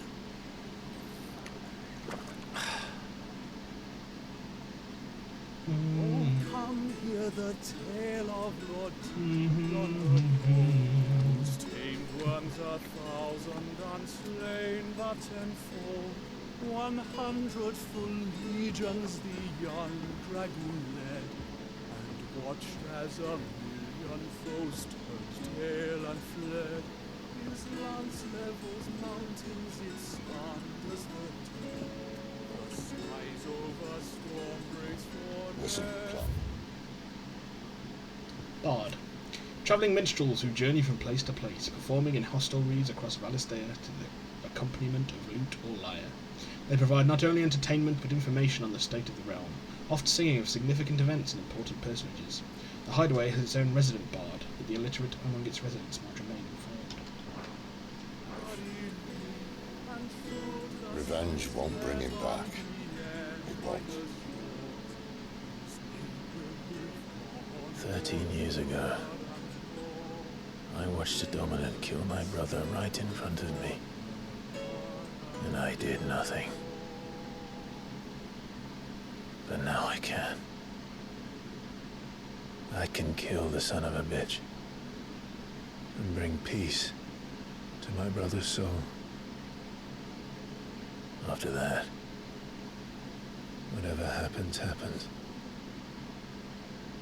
Fate.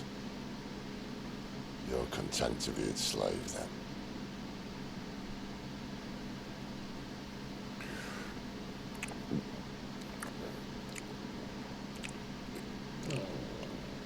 Some vile mouth noises right there. Meanwhile, Caer Norvent, His the Holy radiance Empire would of have us San believe the Imperial host invincible. Caer Norvent, an Imperial stronghold located along the southern fringes of San Brequois territory, far from its capital of Oriflamme. It occupies a key strategic position adjacent to the Crystal Belt and is suitably formidably fortified as a result. Within its walls there are living quarters, a church, a jail, and sufficient storehouses to see the occupants through a lengthy siege. Here we find the Empire's cornerstone teetering on the backs of a handful of cowards and cutthroats.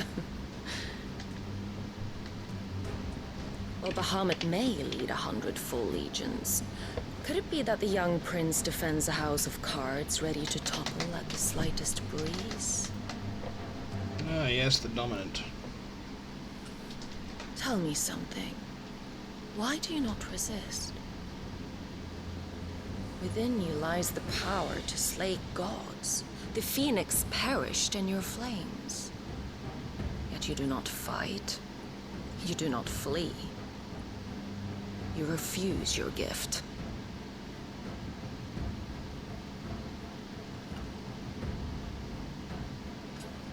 Perhaps you're distracted.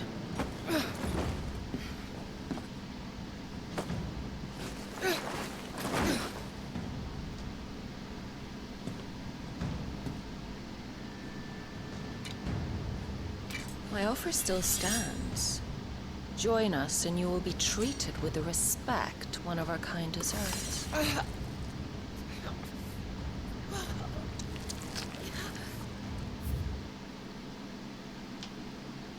Crystal fetters. A restraining device for bearers and dominants that uses precisely arranged and activated shards of crystal to disrupt the flow of ether through their flesh, thus preventing them from priming or casting magics. So valuable are the materials from which they are made, and so rare the skill required to craft them, there are very few specimens in existence, and they are only employed when absolutely necessary. Lord Margrace, don't!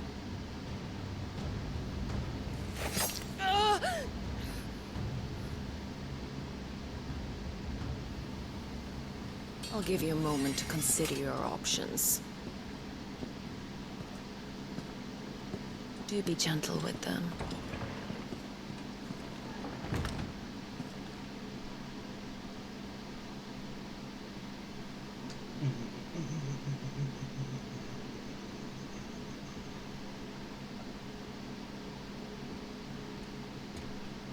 Clive. Wake up. Gav's back.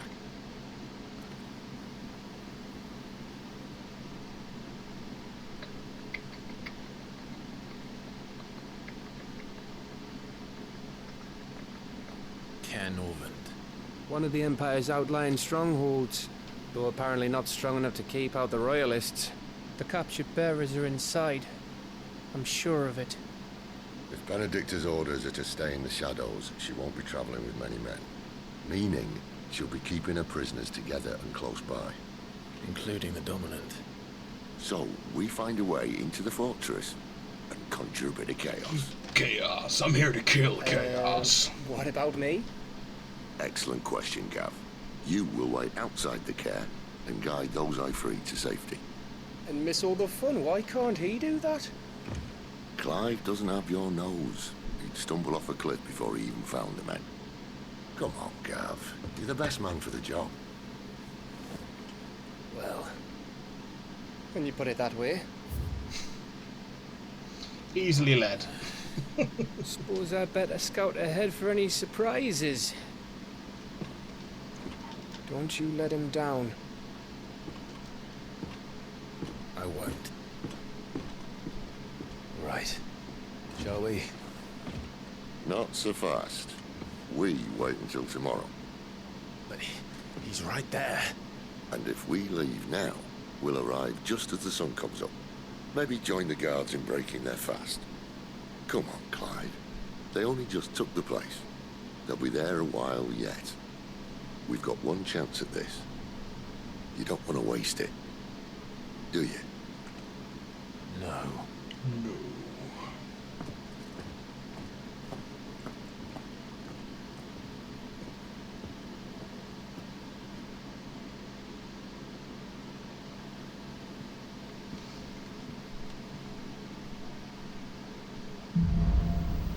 The dead of night.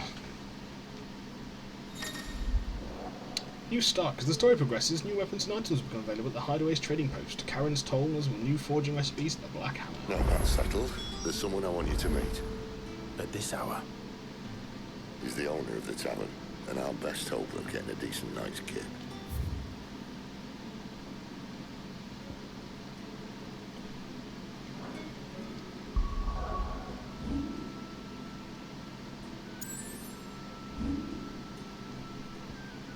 The dominant of fire has fallen into the hands of Benedict's intelligences, and Clive, Sid and Gav must scramble to gather information on their quarry's whereabouts.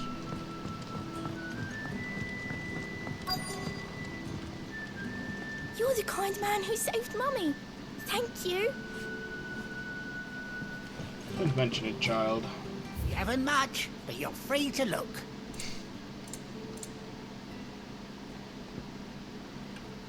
Valley Madder, an inconspicuous shrub commonly found growing near mother crystals. Its roots are harvested to create a deep red dye. But unlike most pigments, madder root extract does more than merely stain cloth. It imbues it with a faint elemental charge that can ethereally enhance both bearer and crystal-based magics. Jesus! That gets a fucking new song for 40,000 gil.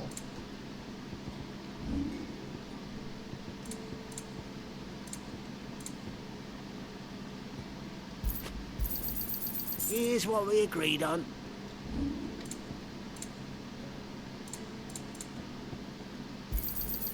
I trust it's all here. Good day.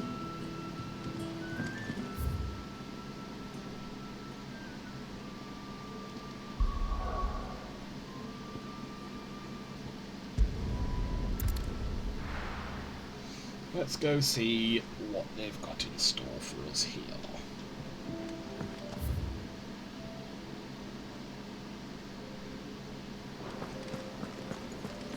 The villagers of Lostwig are sympathetic to our cause. And what do you want? Coin purse weighing you down?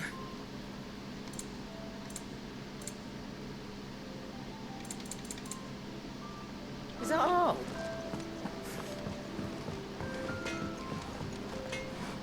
Well?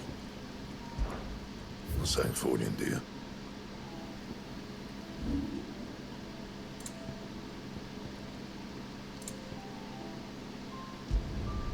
You can thank me later.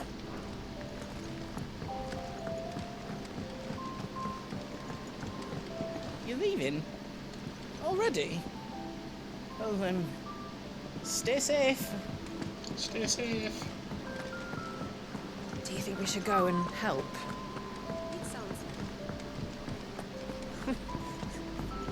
So many uses. Yours is not a familiar face. Are you new to the Hideaway, perchance? Perchance I am. Well then, allow me to welcome you. You smiley man. I am Harpocrates II Hyperboreus. That's, rather a mouthful. Quite a mouthful, I know.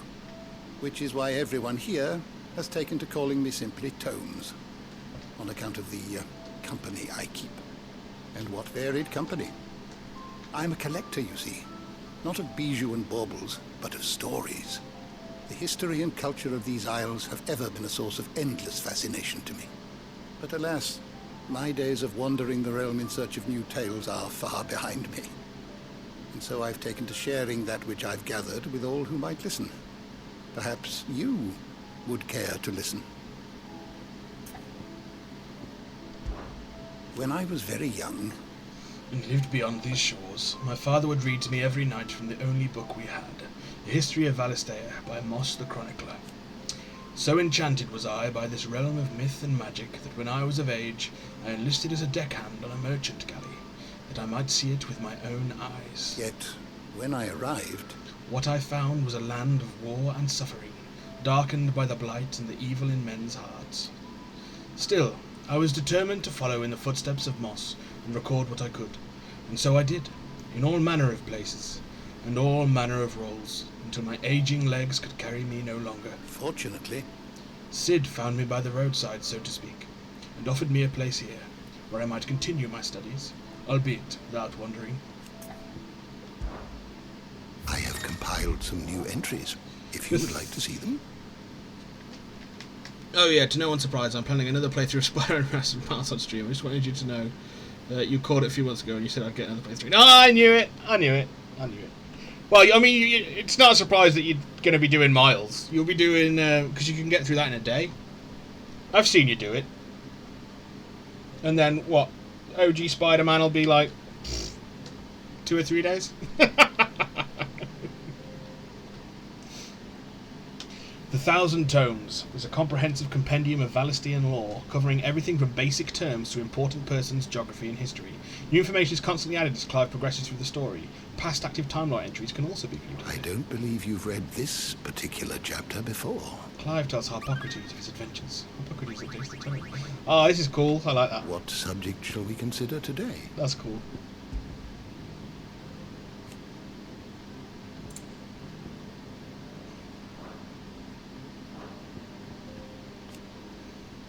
Second son of the Archduke of Rosaria and heir to the ducal throne, upon the night of the imperial invasion of Phoenix Gate, the shock of seeing his father slain before his disbelieving eyes led to him losing control of his icon and setting the castle alight. From the flames rose a second icon of fire, whose murderous rampage laid both the castle and the Phoenix low. On the hardest difficulty, yes, and it's no fun on anything anymore. I know, you fucking madman. I will also do a Spider-Man playthrough at some point. Of both of those, but I'm not going to get to like at launch, so I'll get to it when I get to it. But I'll definitely tune in for some of that, especially the fucking Miles Morales one. Soon you do that in a day, it always fucking boggles my brain. Hugo Kupka. Kupka's awakening as the dominant of the Icon Titan thrust him to the forefront of Dalmekian politics, winning him influence over both the Republic's armies and its policy making, as well as a personal fortune. His little love for his country, taking advantage of his position to benefit himself and himself alone. His love for Benedict Harmon, however, is absolute, and he would gladly betray his every ally just to be with her. Ambrosia. Clive's personal steed. During the attack on Phoenix Gate, she raced to Clive's rescue, saving him from certain death at the cost of an eye, a price she gladly paid. Royal Knight Lord Commander. Lord Commander of the Kingdom of Walu's armies, he accompanied his liege to Fort Zernitra in the Republic of Dalmekia to negotiate the provision of reinforcements from the Royal Order of Knights. The King of Walud. The aloof and unshakable Barnabas Tharmer. First of his name, few can meet his steely gaze without flinching. Goots. Apprentice to Karen, an ally of the Hideaway. A gentle giant who has a warm word for everyone, but is not afraid to put his foot down in the face of injustice. Goots's every waking moment is spent in service to his Nan, and he can do little of his own accord without her express permission. Harpocrates II Hyperboreus. What a fantastic name. Pardon me. I assume it's inspired by Hippocrates?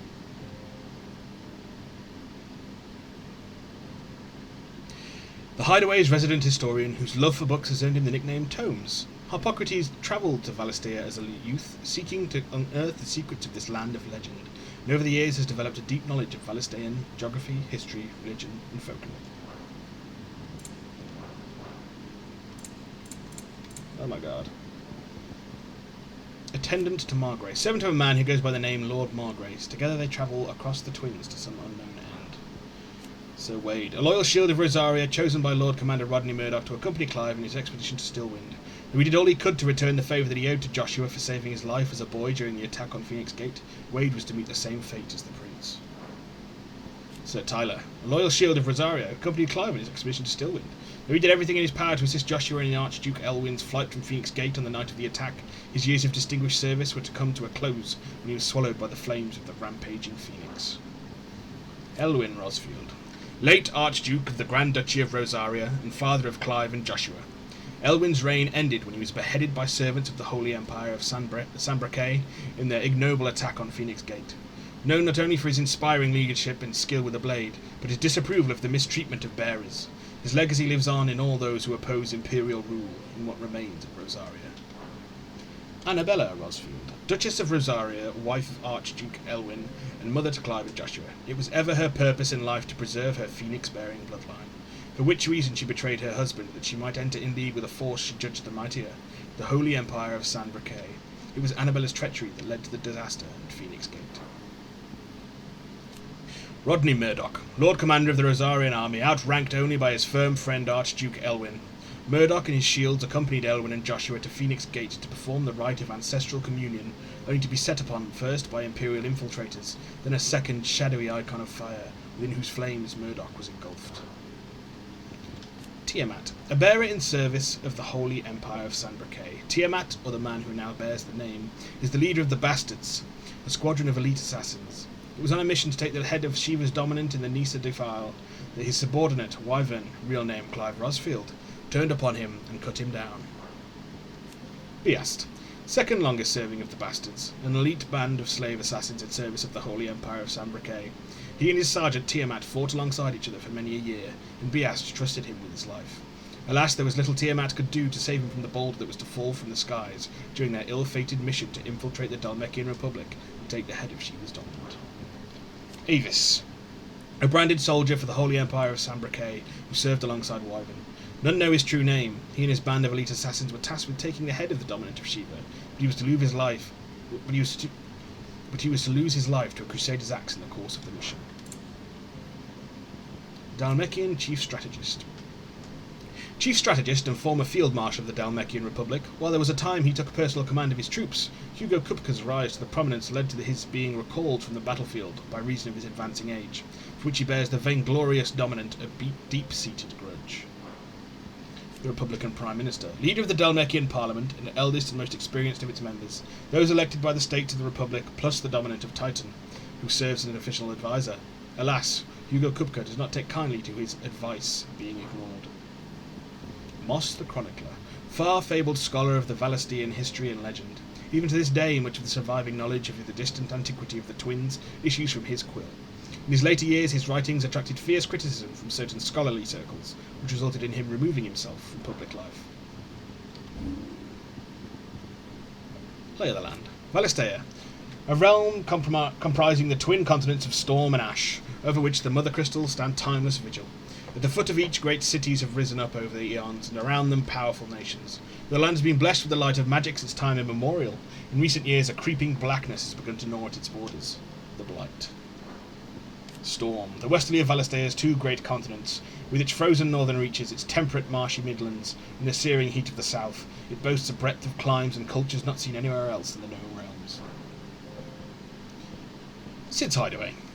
A hidden refuge built on fallen ruins in the blighted lands of Central Storm. It is from here that Sid operates his secretive society of freed bearers, so accustomed are most so-called branded to ill treatment at their master's hands, that their first experience of something approaching freedom within the hideaway's walls, be it even something as small as a hot meal or a soft bed, can come as a considerable shock. Rosalith. The capital city of the Duchy of Rosaria, Rosalith's castle, seat of the Archduke, stands at the heart of the storied settlement, whose marketplaces teem with activity. Alas, the encroaching blight has rendered vast swathes of land to the north uninhabitable, driving refugees south in ever greater numbers, and placing an unbearable strain on Rosalith's all too finite resources. House Rosfield. The highest of the noble houses of Rosaria, the dominant of the Phoenix is always born into the Rosfield line, and so it is always a Rosfield who sits upon the ducal throne. Dragoon. A lance-wielding knight of the Holy Empire of San Briquet, the Dragoons are trained in a unique acrobatic fighting style modelled after the movements of dragons, which is characterised by sudden thrusts and disorienting leaps and dives. Gregorian scripture hold the creatures to be divine, a gift from the goddess herself, and so too are their namesakes revered by the populace. Orabel Downs. In southwestern San Briquet, where the Great Wood ends, lie the secluded meadows of Orabel. Here the soil is rich and the climate temperate, while the slope terrain provides ample runoff for rain, making the location perfect for the growing of wine grapes, something the residents of nearby Lostwing take very seriously. The Republican Parliament, the highest council of government of the Republic of Dalmekia. 7 ministers are responsible for ruling the nation, though their will is often moulded to that of their permanent economic advisor, Hugo Kupka, who leverages his power as the dominant of Titan to shape the Republic's policy. The Battle of Nisa. The Battle of Nisa was a short yet bloody clash between the Iron Republic and the Republic of Dalmekia in the year 873. The Dalmekians, hoping to force an end to their long-running conflict with the Ironblood, had convened a council at Zernitra stronghold and entreated their Waluda allies to aid them in their cause. However, talks soon broke down and the Dalmekians were left with no choice but to rely once more on the power of the mighty Titan, to whom they already owed a considerable debt. Thus was the stage set for a showdown between Titan and Shiva, the Ironblood's own icon, in which losses on both sides were too many to count. Zernitra Consult. Looking to bring an end to their long-running conflict with the Iron Kingdom, the Dalmecs convened a war council with their Waluda allies at Zernitra stronghold. However, the Waludas were all unwilling to concede to the Dalmecs' requests, leaving the Republic no choice but to field its dominant, Hugo Kupka. In so doing, Parliament further indebted itself to this already powerful player in national politics.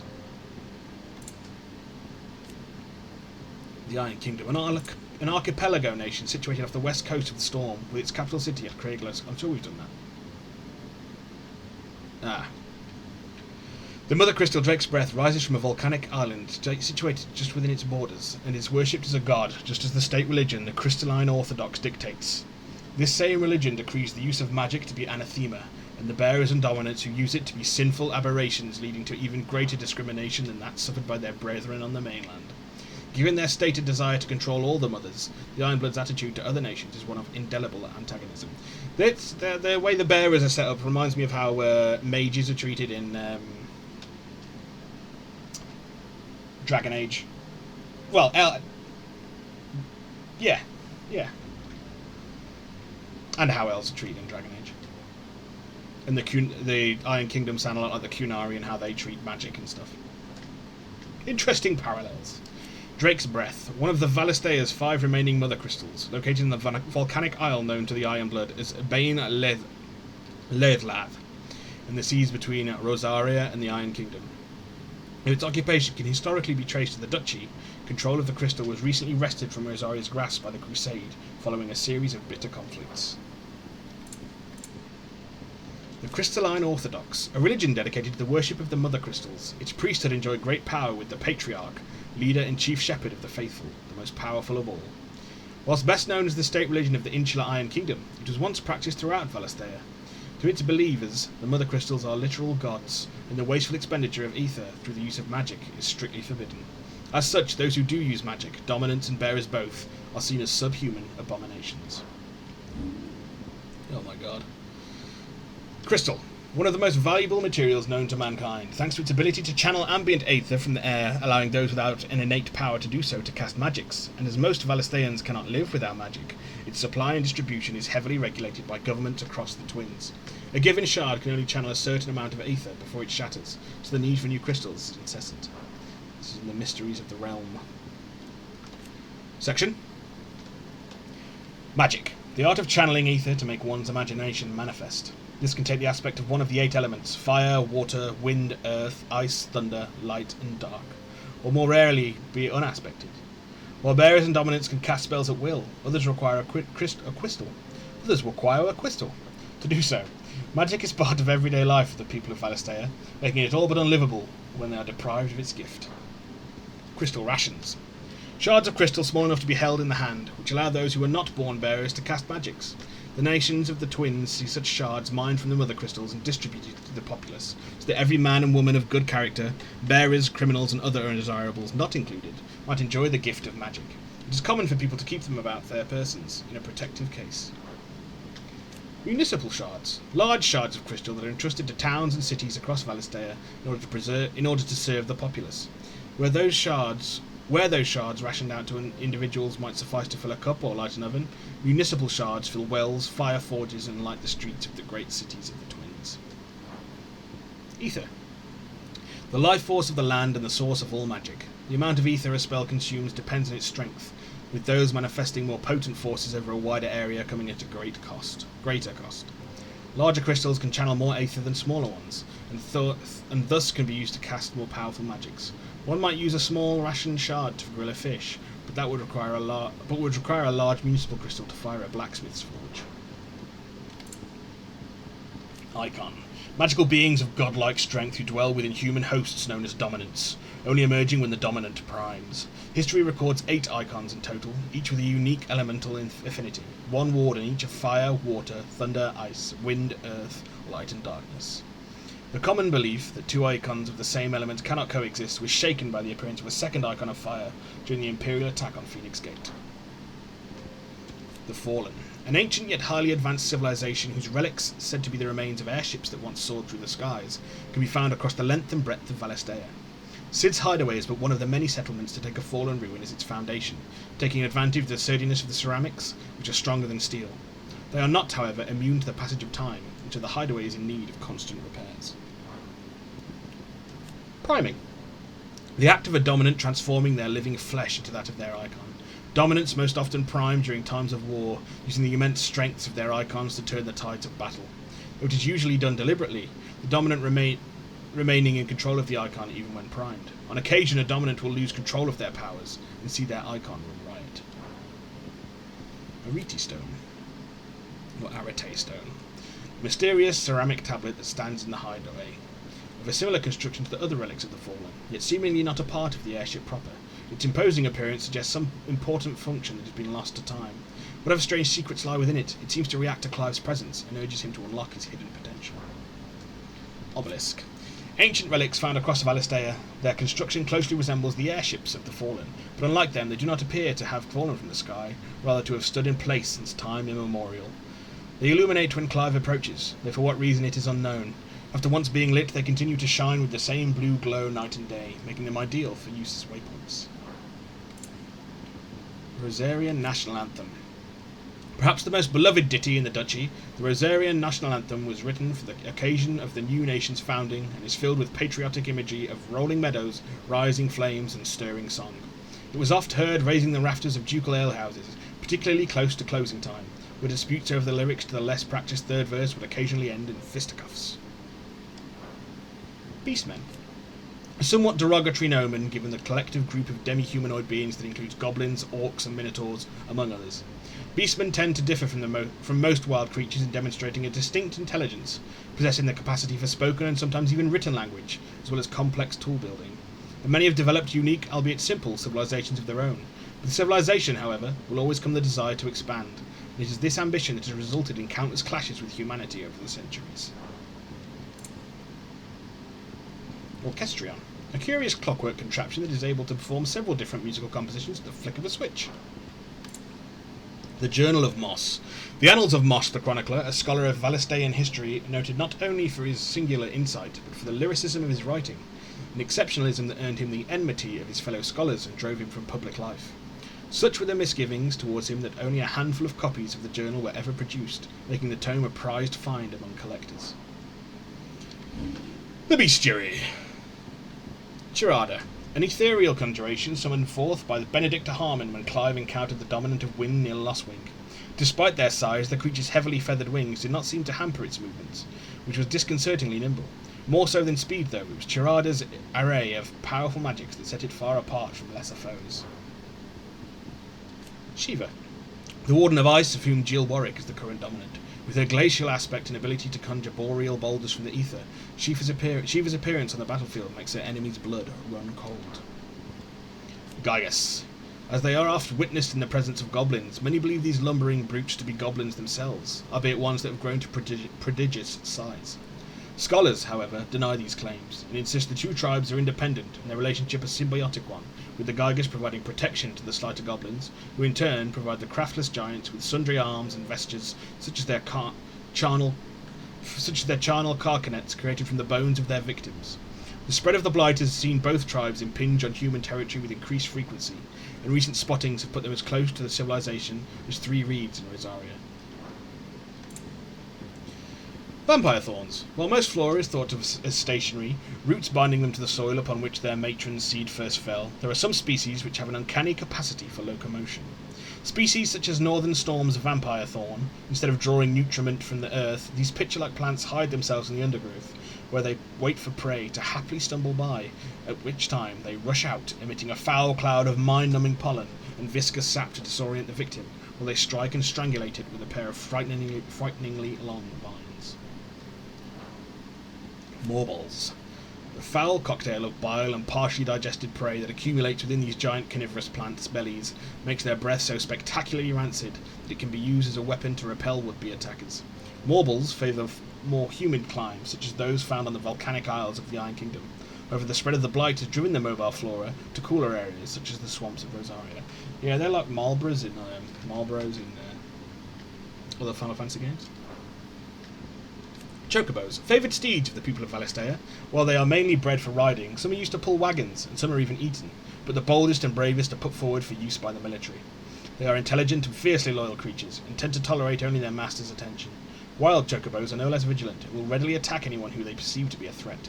Anyone who isn't carrying a fistful of Giselle greens, that is. Hornets.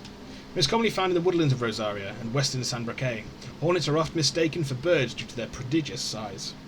This mistake, however, can prove deadly, for the overgrown insects are extremely territorial and highly aggressive, and will attack aught that might venture near their hive, using stingers laden with a poison potent enough to subdue creatures as large as wyverns. Wolves. Individually lacking in both strength and speed to subdue prey of any considerable size, wolves will instead hunt in packs, communicating amongst one another as men might, so as to overwhelm their victims. And while forever wary of other creatures, some breeds have been found to be more willing to form bonds with humankind, and this can be found everywhere from travelling menageries to elite infantry units in the Imperial Army. Following rumours of children being mauled by wolves, the Duchy ordered a mass culling of the beasts, which saw their numbers in Rosaria reduced to almost none. Avices. Avices, that's what I'm going for. Middling dragons whose membranous wings are attached to their forelegs rather than their torsos, and end in hook-like talons used to rip apart the flesh of their prey. Their abundance in northwestern Storm eventually resulted in mass domestication by the Imperial Legion, which alongside the spreading of the Blight drove remaining populations south into the deserts of Dalmekia, where they now struggle for supremacy with existing species. Fafnir of the North. An ancient dragon adapted exclusively for life on the ground, and as such is encased in a thick, bony armour. Though its kin once claimed dominion over the northern territories, the spread of the Blight inevitably forced this once gentle giant south in search of prey. Oh, all done. The door to the shelves shall ever be open. Oh.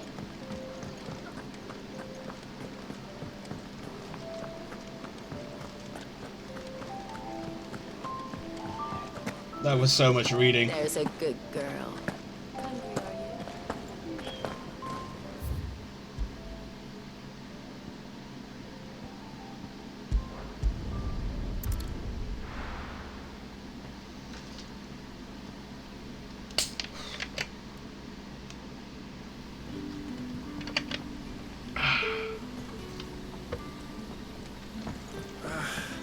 Oi, how about some light over here?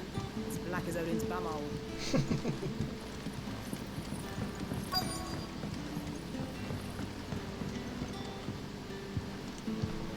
Quentin, my good man, it seems we'll be spending the night. I thought as much. Where'd you find that one? Oh, him? You wouldn't believe me if I told you. Quinton here is an old friend, one who is sympathetic to our cause. Sympathetic? Then he knows about your little sanctuary. I would never have guessed so many people were bent on setting us free. When last I checked, the mere thought would earn you a trip to the gallows. I am well aware of the risks, as I am of the rewards. And what could be more rewarding than your very own dominant of fire? A dominant? Here? Now that I would like to see. Meaning you haven't? No, but nothing passes unnoticed in Lost Wing. Take your brand, for example.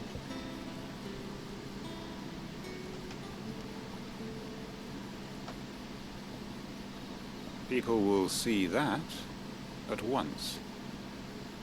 And I need hardly tell you how they will greet the inquiries of a bearer. You are afraid your words will fall on deaf ears, as they have ever since the moment you were marked.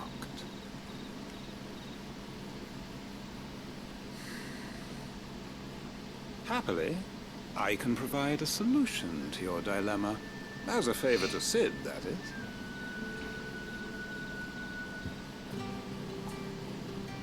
Take this. You will find it has the uncanny power. He's a very dead-eyed man.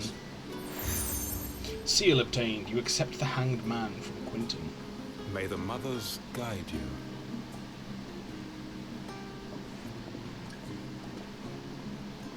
This might be Imperial land, but here in Lost Wing, it's his word that's law.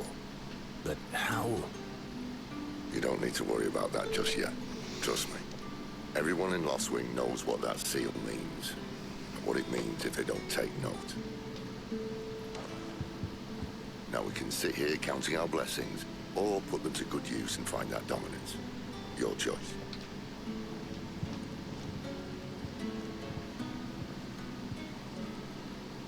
Let's see if this thing really works.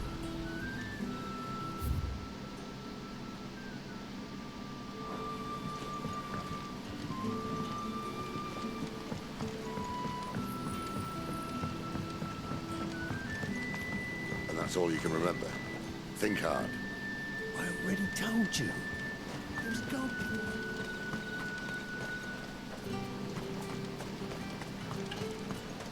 Another little doggo.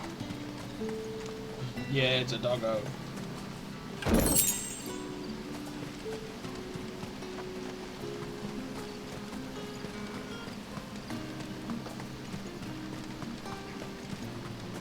It'd be nice if the chest stood out a little bit more.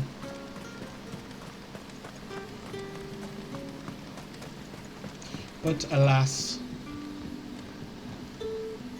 Ah. Master Quinton took a liking to you, I see. And there I was, thinking you were in bed with Sid. Wonder what Gav will have to say about this. Speaking of whom, if you see him, tell him thanks for looking after us. Now, what can I help you with? I'm searching for a dominant of fire. Gav seems to think he might have taken refuge here. We see a lot bearers around these parts. But I do seem to recall one who commanded the flame. Now, whether or not that makes him a dominant, I can't say. But the Waluders certainly took a keen interest in the poor sod. Did you get a look at him?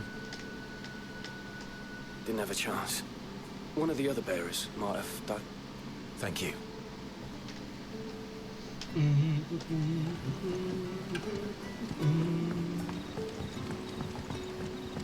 What would the King Walud want with our tiny village anyway?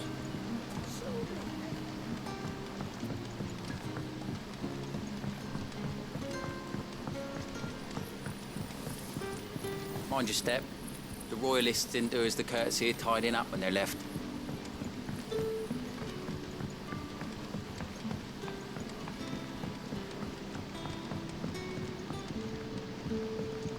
The hanged man is always watching. As if he had... I want to bet it.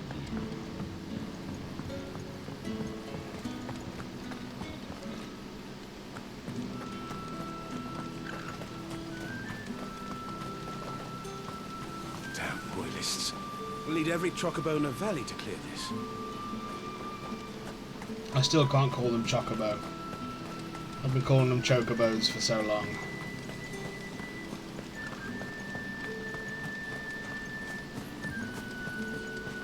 Bloody cowards! Setting upon us all.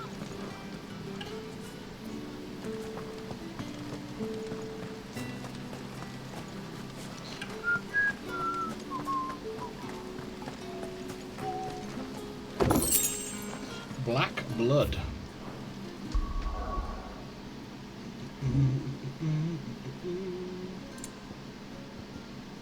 A thick, oily substance sometimes found pooling in newly formed wounds in the earth, such as the cracks left by tremors or the passing of an icon. Though it burns as hot and bright as any crystal, the liquid has until recently been largely ignored by the people of Valistea due to the acrid smoke it emits when ignited. It's oil!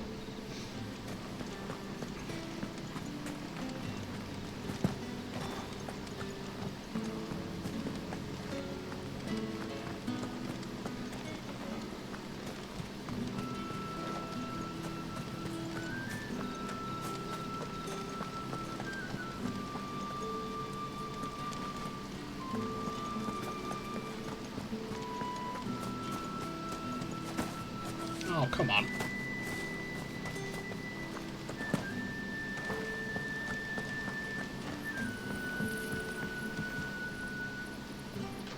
That a hanged man I see? Master Quentin must think you're important. It was a good thing you done today, getting rid of those bastards. If you hadn't come when you did, I'd be on my way to Ash by now, along with the others. Poor buggers. Poor buggers. These others, was there a dominant among them? A dominant of fire? Might have been, yeah. Royalists seem to think there was, anyhow. A thin bloke all swallowed up in his robes like one of Great Grieger's churchmen. Do you recall anything else about him? Only that he weren't alone. Was a young maid who went wherever he did, including the church, and wherever the Royalists dragged them both off to before you got here. I see. Thank you. I wonder if Sid's found anything.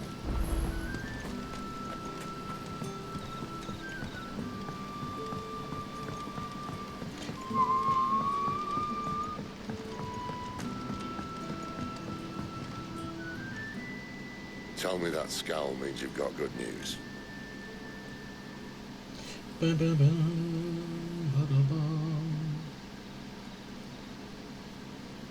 So, a shady lad with a hood, and his equally shady lass. Not much to go on, but... I've been thinking, if our friend is a dominant, why not just burn the Royalists to a crisp?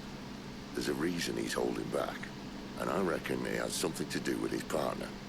What makes you say that? One of the villagers I talked to said the two were separated. If the Waluders have her, our dominants like to think twice before starting any fires. Whoever he is, he's shown himself to have a level head. He's careful, cunning, and he doesn't want to be found. This could spell trouble. For us and the Royalists both. Still, it'll be a whole lot worse if we set off after them with bleary eyes and empty bellies. There should be a pair of pallets waiting for us back at the inn. Shall we? Sure.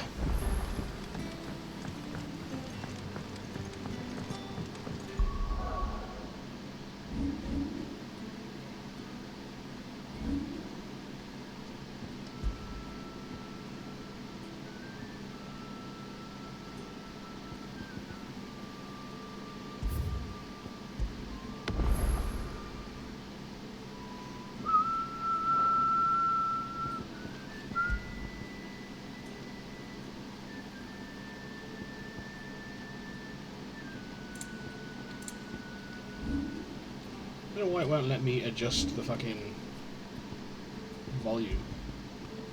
Oh, there we go. Bizarre.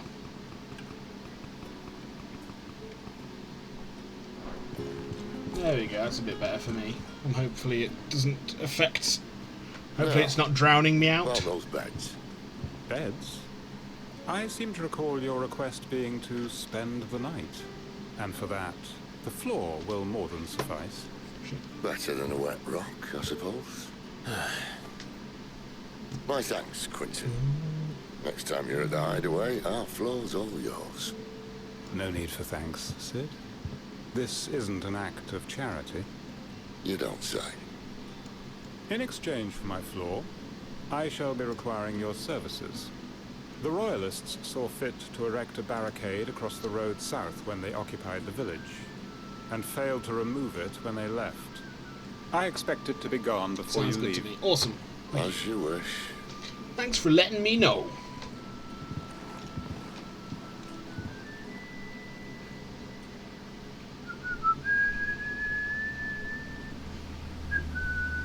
The following evening.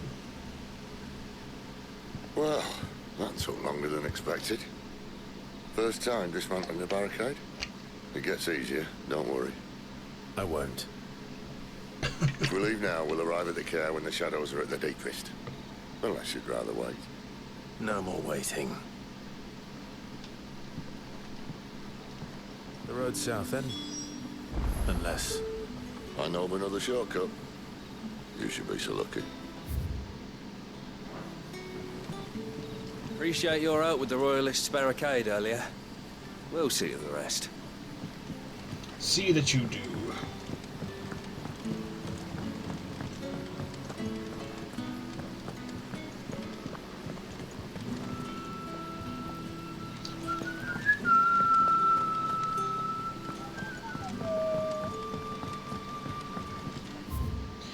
The hymns of Grigor, and thus did Grigor summon together her 2 and 70 spirits of light, and tell them of the holy heralds she would send to the world below, where there was much strife and suffering, for which she wept.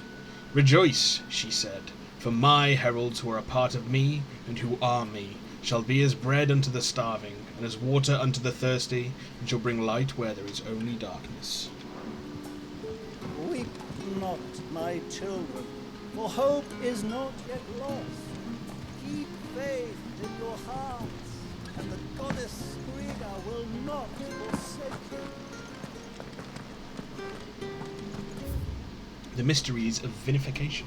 While some winemakers will remove the skins of the grape after pressing, leaving both skin and seeds and the juice to commingle creates a must that is better suited for extended aging, ultimately resulting in a more refined wine. Then, once the wine calms and settles sufficiently, the skins are removed, and the must is then transferred to wooden barrels of oak or chestnut, which, by allowing air to leach into the wine, impart deepened levels of complexity, introducing rich aromas and improving texture, all while lessening bitterness.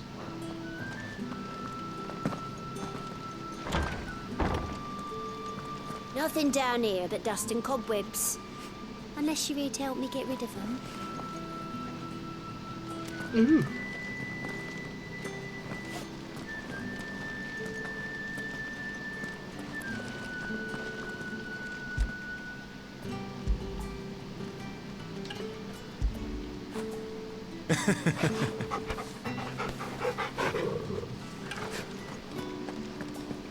Pet the doggo.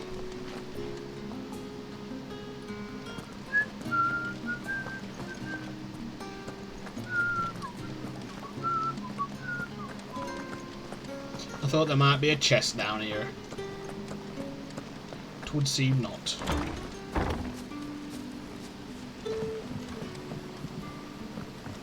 Bum, bum, bum. Bum, bum, bum.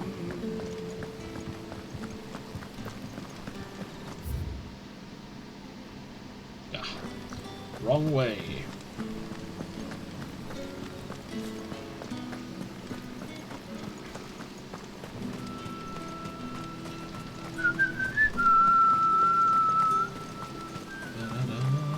Come back to me, my darling.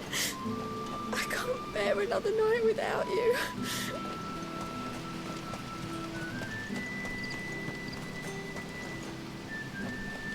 The road here cuts through Lorbert's Pass to Care Northern. You're not thinking of heading that way, are you? Clearly. If the Royalists were looking to take the care, they'd have posted sentries to prevent any unwelcome surprises. At least I would have. Well, You should know.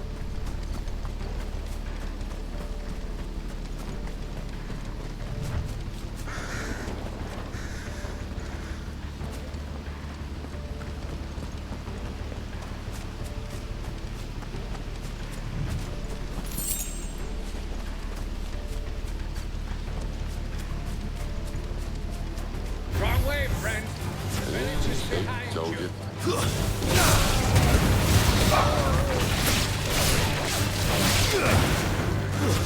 That's enough.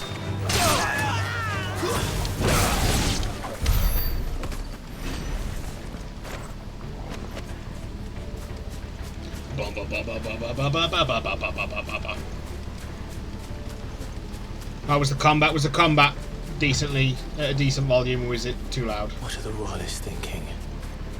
Why take a stronghold they've no chance of holding?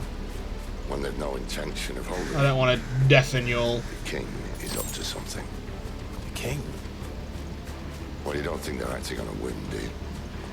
This is one of His Majesty's cunning stunts. Cunning stunts. He sent his best to execute The it. name of my old university quiz team.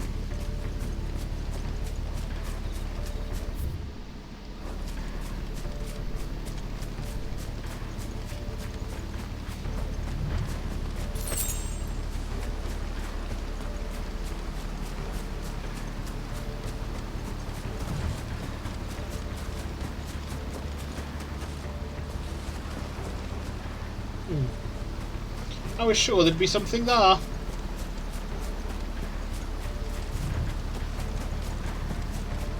Twas not to be.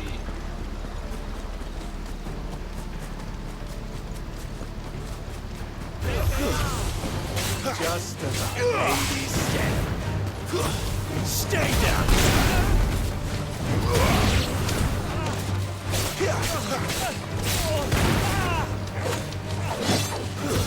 It's over.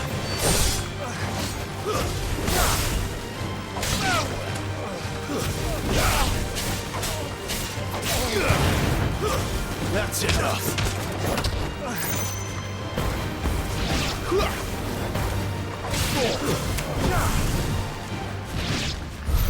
I'll tell your lady. You try.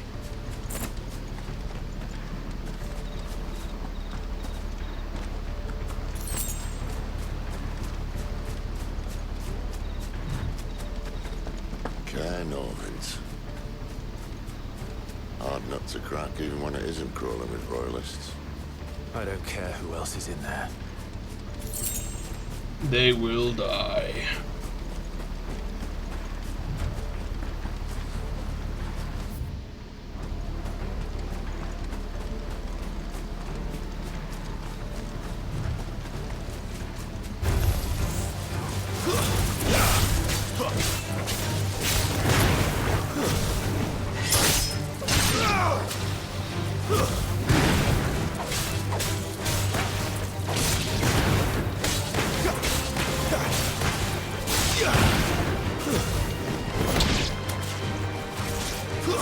It's over.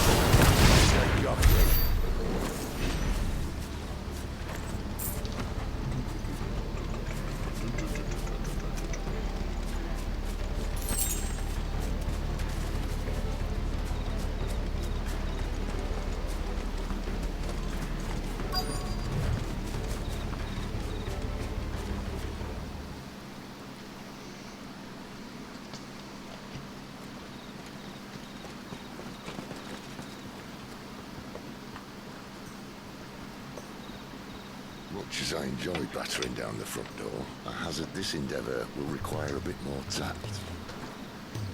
There's an old sluice that empties under the bridge. It should see us through to the lower levels of the care. Sid. We both know why I'm here. But what is it that you want? Why would you risk your life for a handful of outcasts? If anyone ever learned what you've been doing with their property... They'd have my head in a box. But this isn't just about dominance and bearers, it's about all of us. What I want is to build a place where it doesn't matter what you are, but who you are.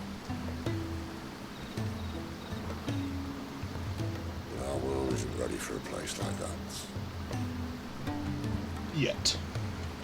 So, until it is, I'll use the power I've been given to show people there is hope.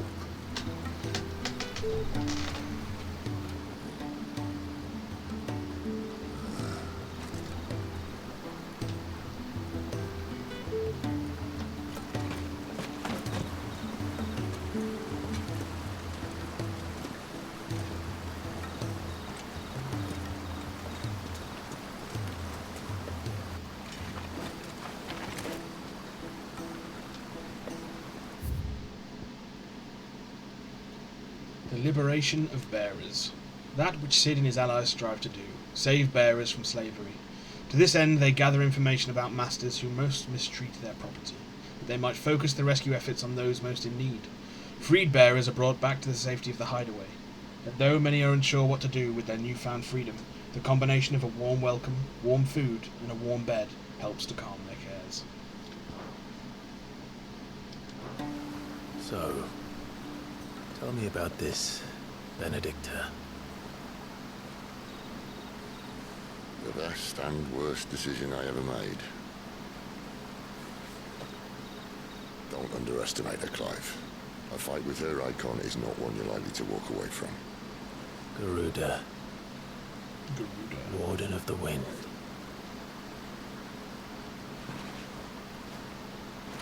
Hey? Go, go, go! I thought it might be Veil for. But Garuda it is. And there's Mattia, the little red star.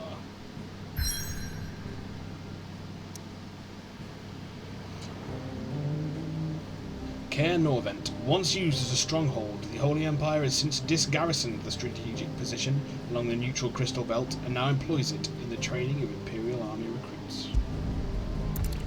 Bum, bum, bum, bum, bum, bum, bum, bum, bum.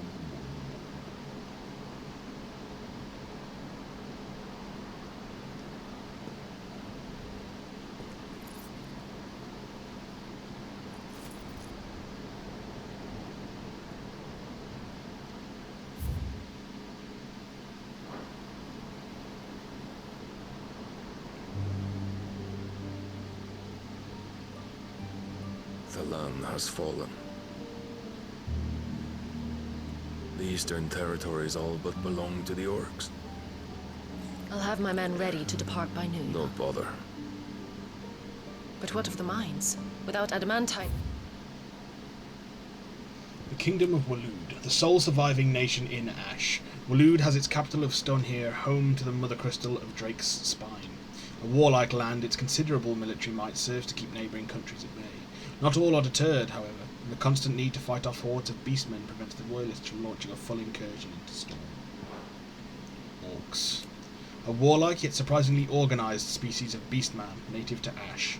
They have long been in conflict with the Waloeders over control of the continent, and currently count the bulk of its eastern half as their own. However, the encroaching blight continues to eat into the amount of livable land, making the fight for more territory ever more vital. Blight would have engulfed the mines ere long.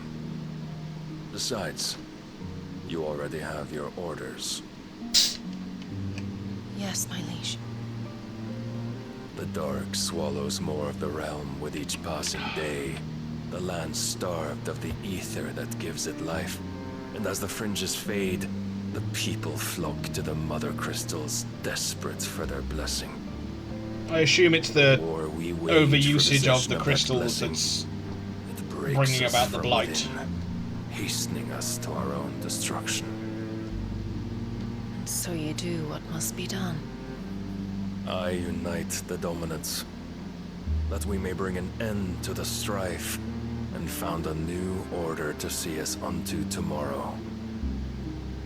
The world must be restored, and I will see it so. You might have already had Sidolphus not betrayed us. Him again. So is he a Caesar Lust you figure? still for his embrace?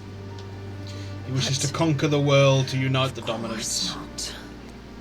My liege. All of them under his nation's power. I serve you. Under his yoke. And you alone.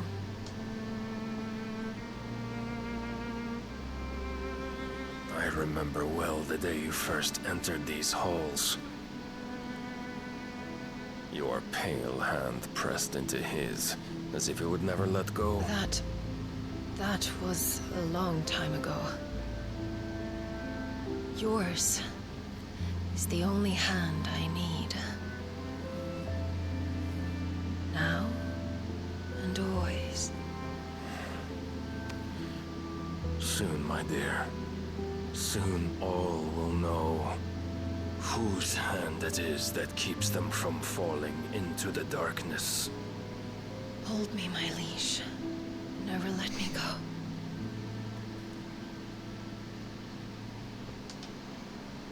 I imagine she still does hold a flame for Cid. It will all be revealed later on. One of our sentries has failed to report, my lady. Your orders? Pull the men back inside the care, Geralt. He is here, then. Have them lead Cid and his little pet to the chapel. I shall entertain them there.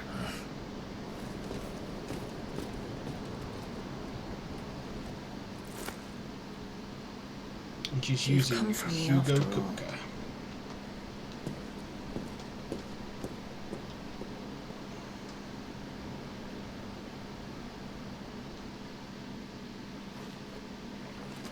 Caer Norvent, the Holy Empire of San Bracay. All clear.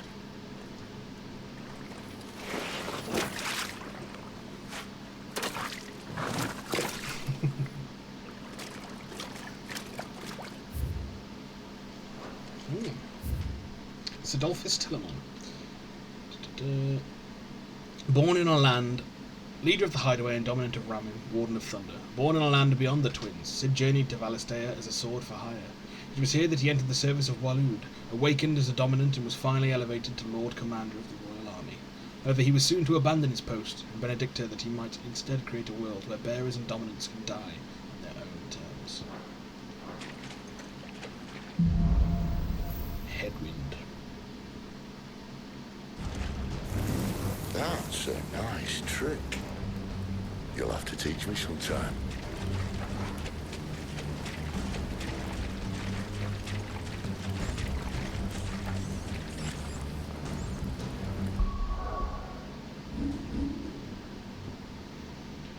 Headwind. In their pursuit of the missing dominant and Lost Wings bearers, Clive and Cid must infiltrate a nearby San Bracay fortress, now teeming with Waluda soldiers. Fortunately for them both, Clive knows of a secret entrance.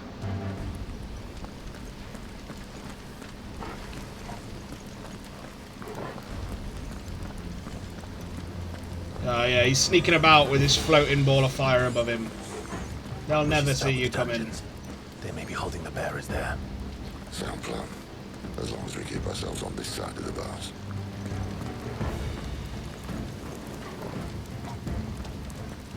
In here.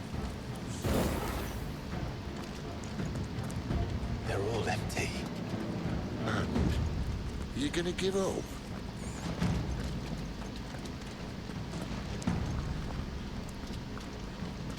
Cid. This gate.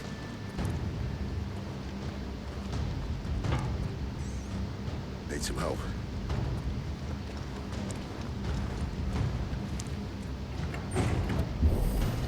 What do you think? That I'm doing most of the lifting.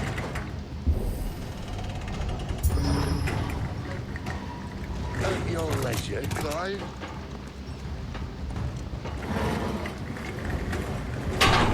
Super quiet, super stealthy. They never see me coming.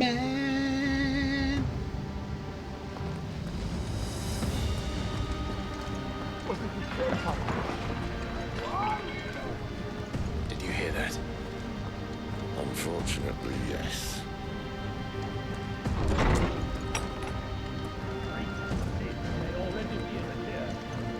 Find him and kill him. Good news, lads. We'll set it over.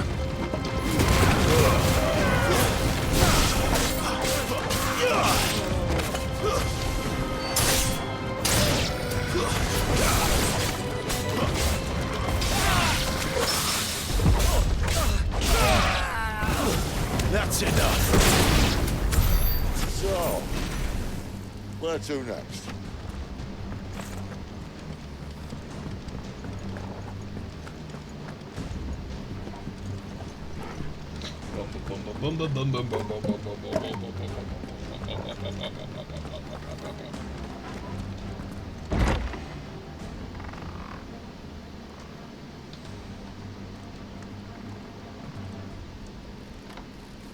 This door only leads to more royalists. We'd better find another one. Take your pick.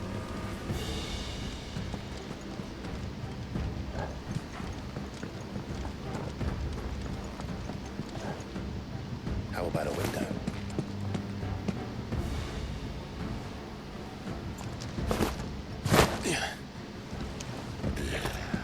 Bloody show off.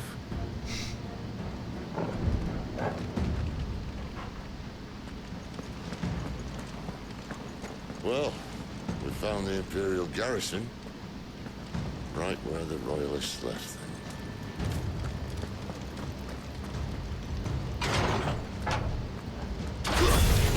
He's here.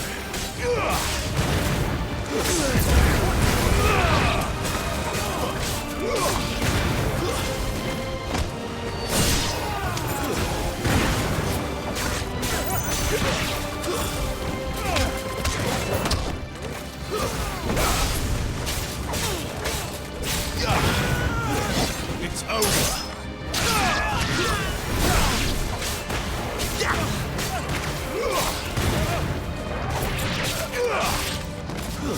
Stay down.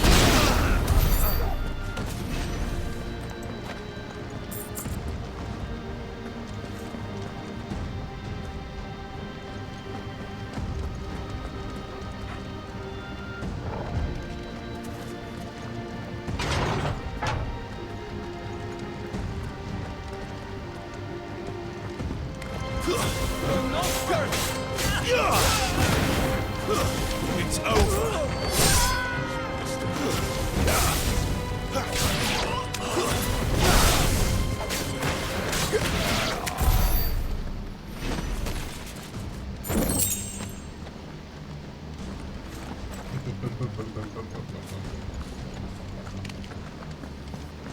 I just want to see where Doggo wanted us to go. Torgal wanted us to go a different way. Oh, I should probably look, see if we can... Yes. We want to upgrade you. And...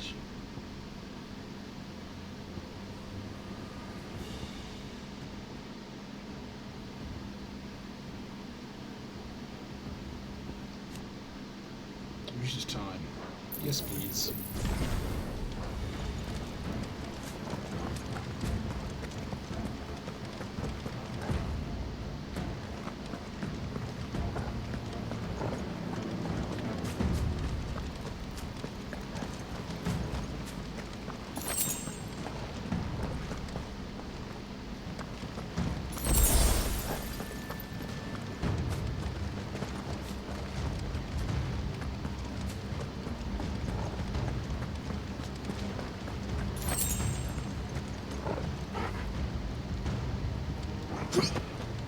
Damn it. They're everywhere.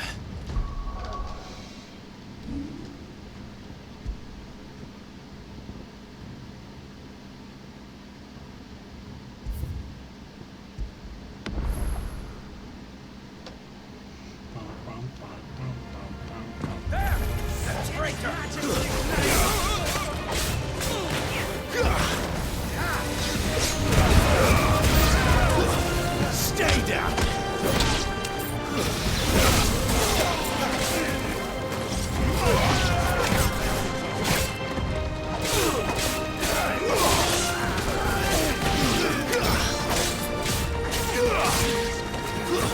That's enough.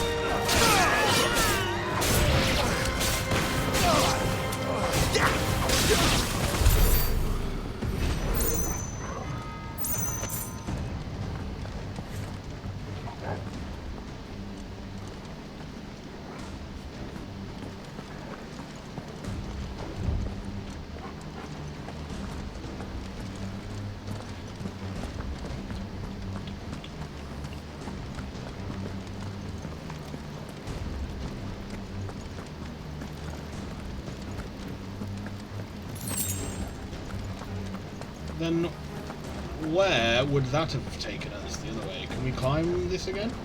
We can. Because we can't access a map.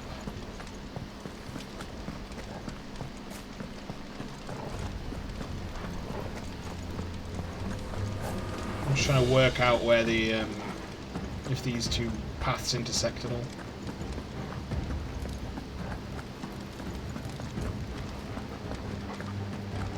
Like a big old nerd. I want to explore every nook and cranny.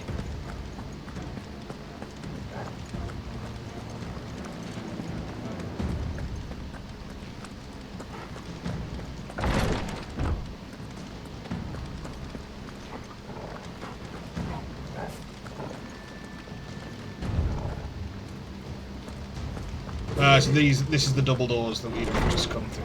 Yeah.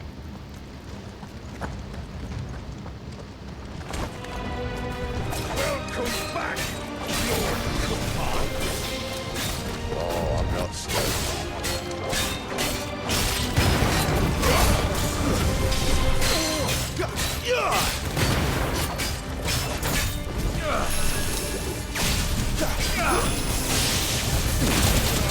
That was so bad.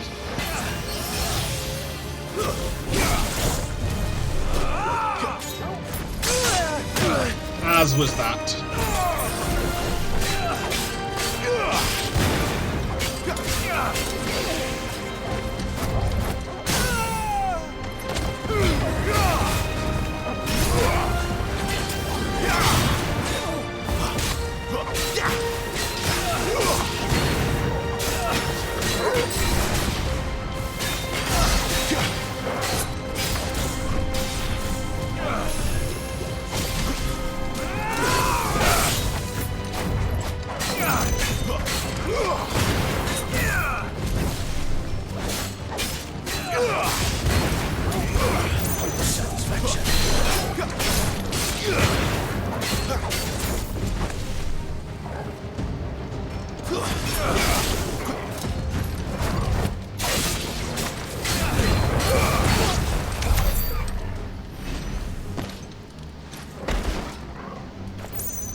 Smashed it.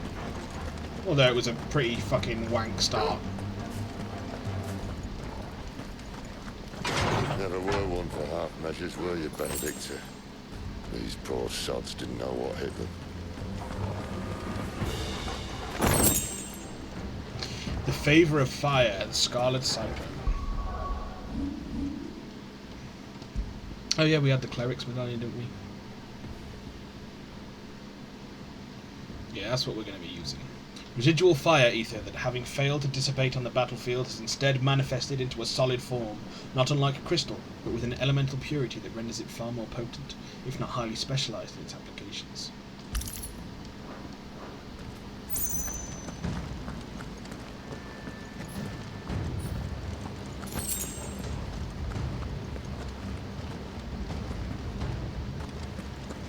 All this bloody running. After them.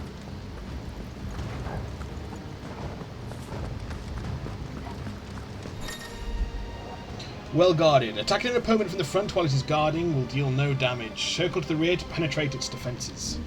Breaking through. Certain basic abilities such as Burning Blade and Charged Magic, as well as iconic abilities such as Phoenix Rising Flames, can instantly break an opponent's guard, even when delivered from the front. Seems they were expecting it. You don't say.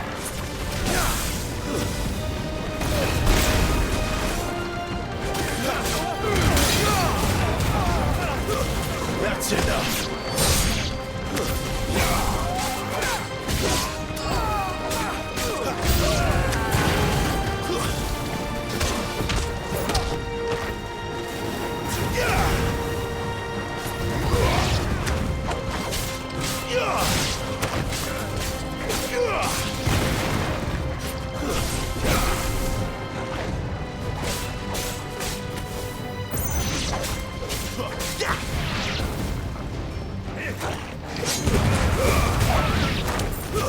It's over. It's Sid. Death to the traitor!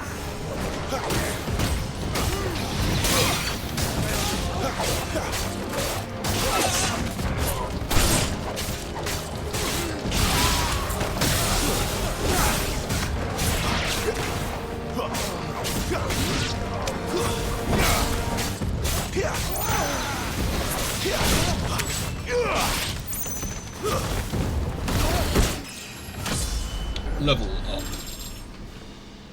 Yeah, combat is really fun.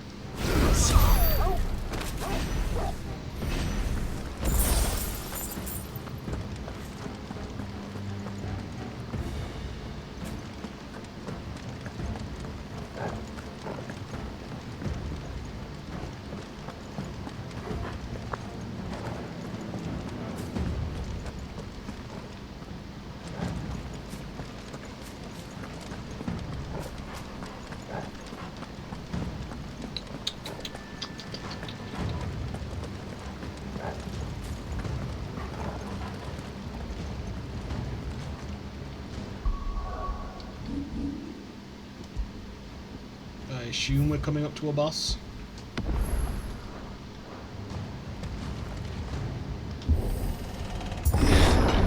The only way is through the chapel. Then Great Grieger must have plans for us.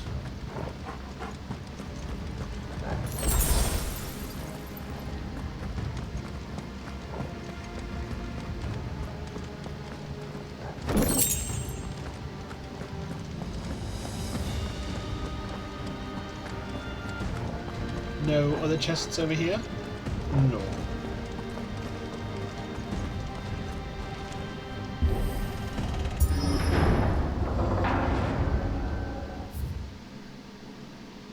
Benedicta Harmon. While her dalliances with Hugo Kupka would appear to be naught but a ruse guided by the hand of King Barnabas, her love for her former Lord Commander Cid was deep and true, and left an equally abyssal hole in her heart when he fled.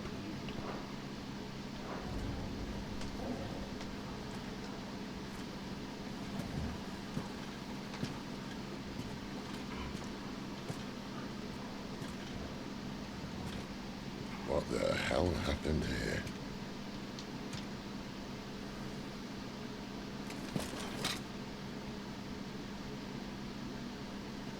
Little late for prayer, isn't it?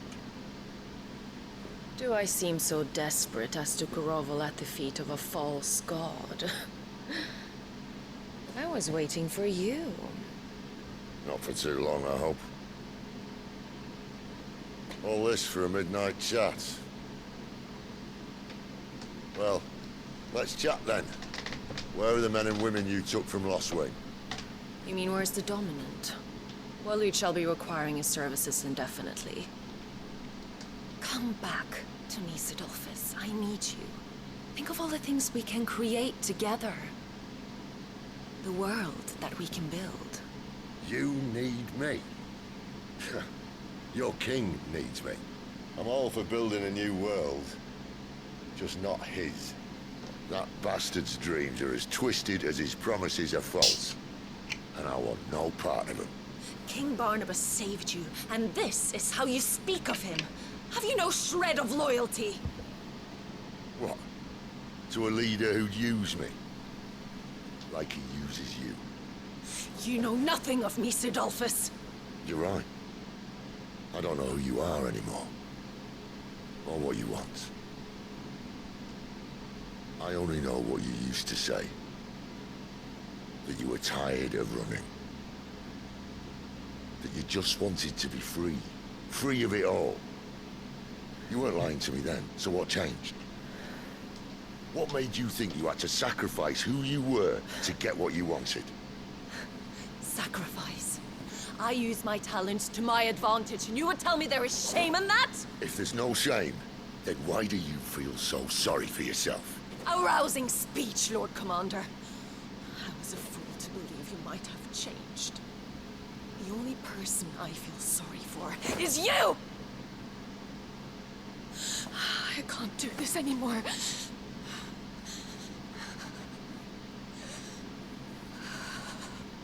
If you would stand between our leash and his dream, then you leave me no choice. Goodbye, Sidolphus. Ah!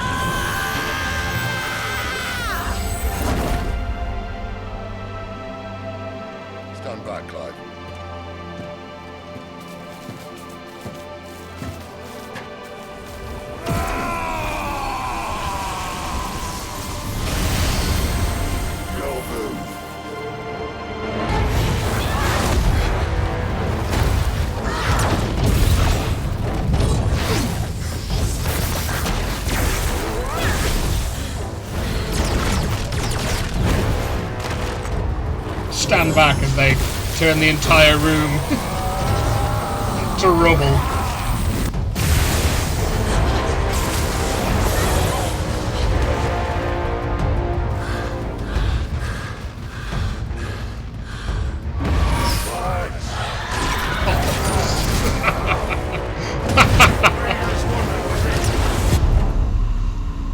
Bollocks!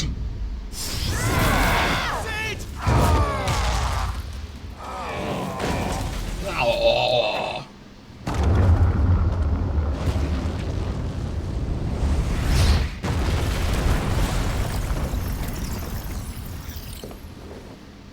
Popcorn. Oi. Finish them.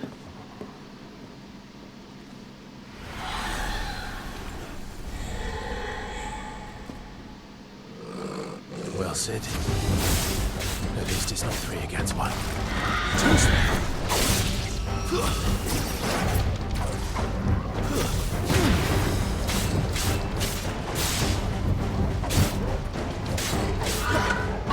Not this time.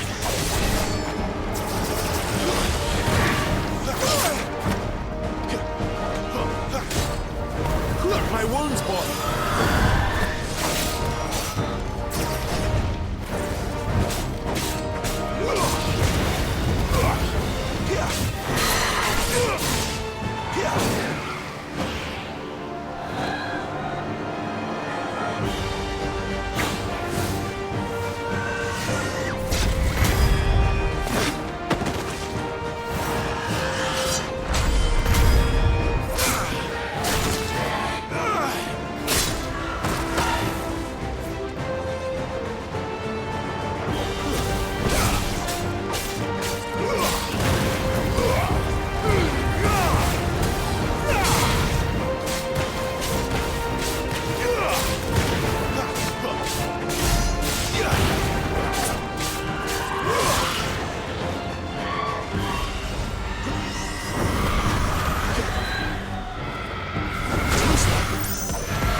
Jesus shit.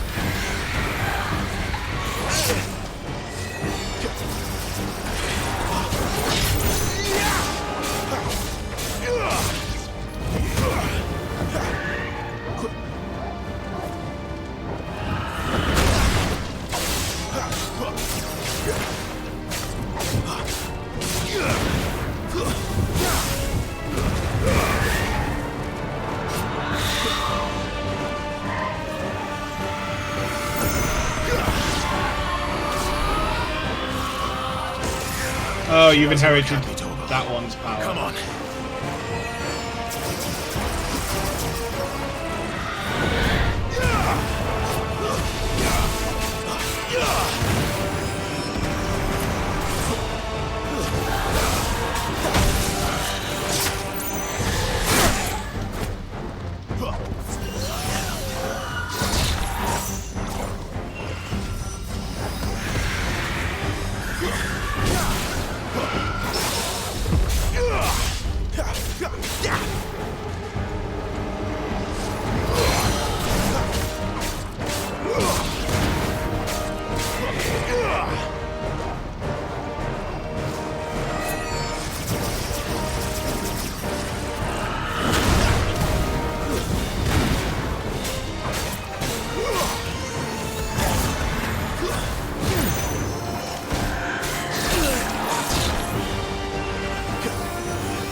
Oh, balls.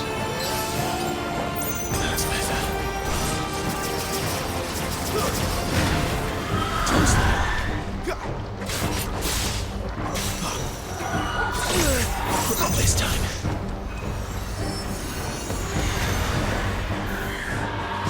Oh, for God's sake.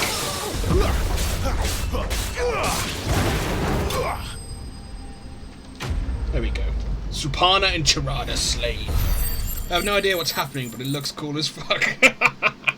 It is pretty fucking cool. Can confirm. Clouded eye. To see the pattern on the surface of this spherical gem shift and twist, one would think a churning storm trapped within, though it must surely be a trick of the light.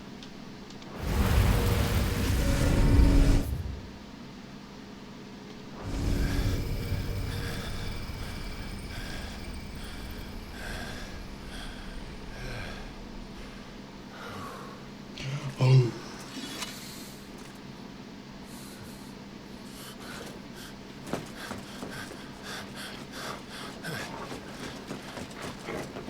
Sid, are you all right? Do I look all right?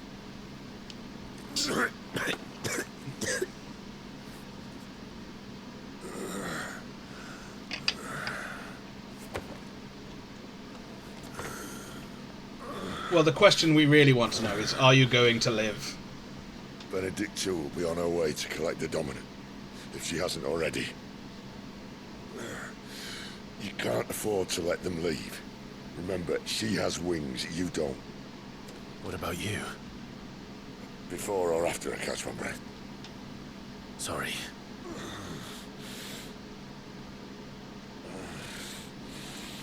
Come on, Torgal.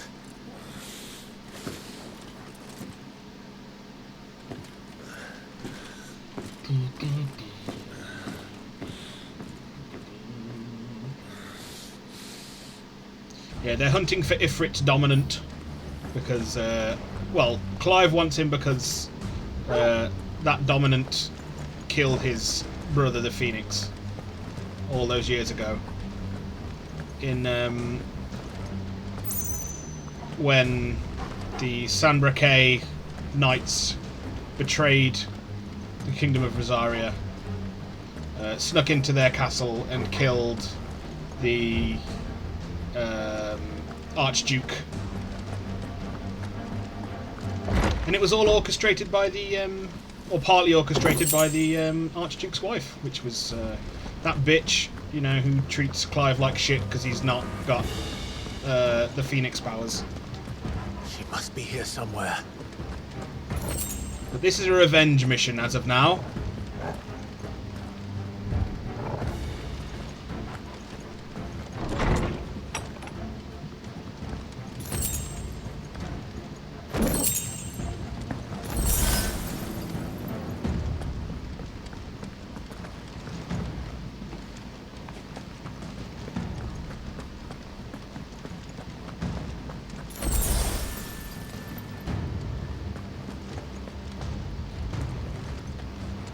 Good boy. That bitch, I know, man. Cure. Some opponents will cast cure spells to heal their allies. Defeat these spellcasters first to prevent drawing out battles.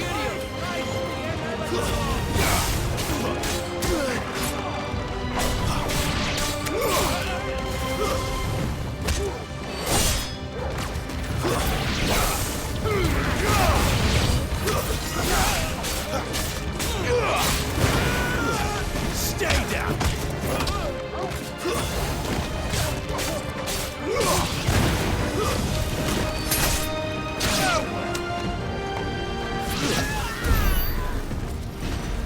Well done, boy. Who's a good dog? Yeah, I wasn't expecting that twist, to be fair. I wasn't expecting her to march out afterwards.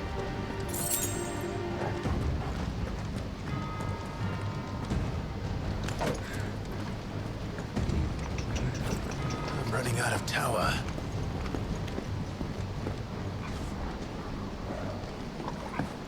How late he wants us gone before sunrise! Stay down!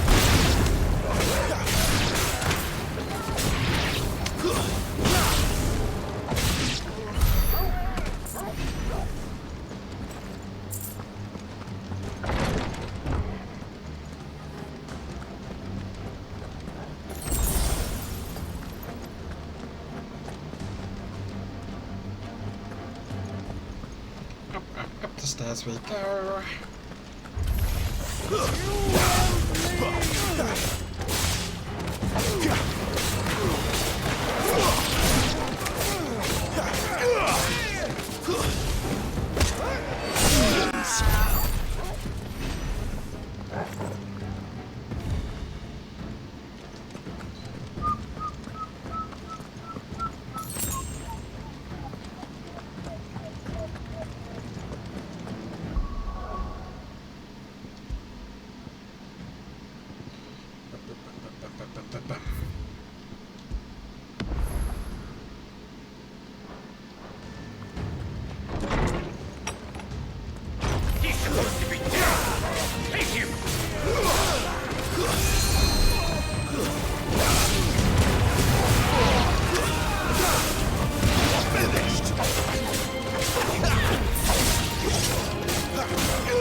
Better not have flown away.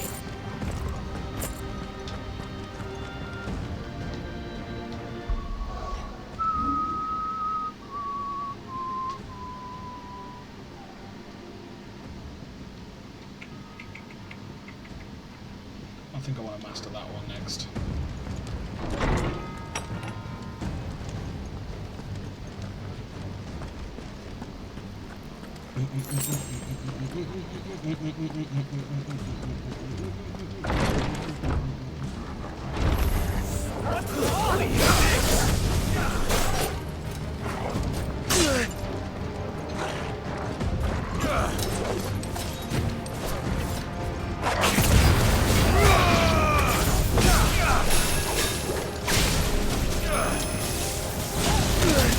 Whoa!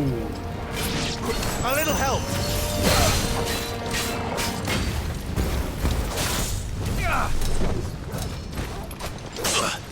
Jumped fucking into that one.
Smashed him! Bit of a wonky start, but we got there in the end.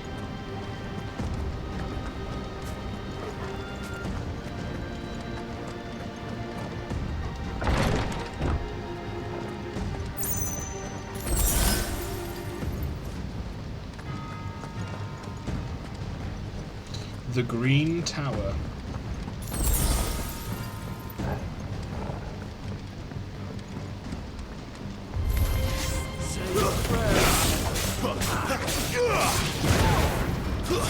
It's over.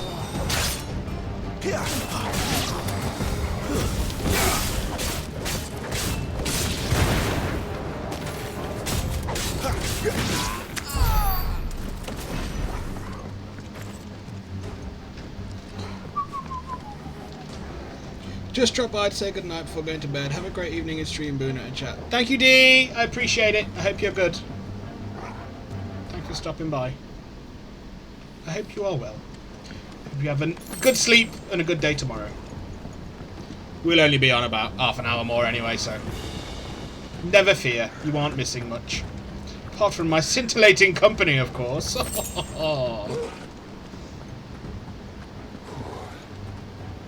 Finally. What are you barking at, boy?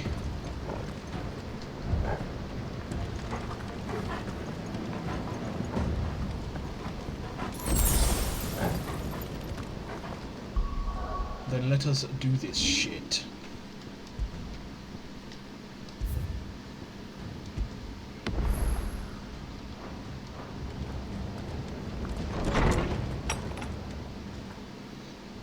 Yeah, this is a boss arena, if I ever saw one.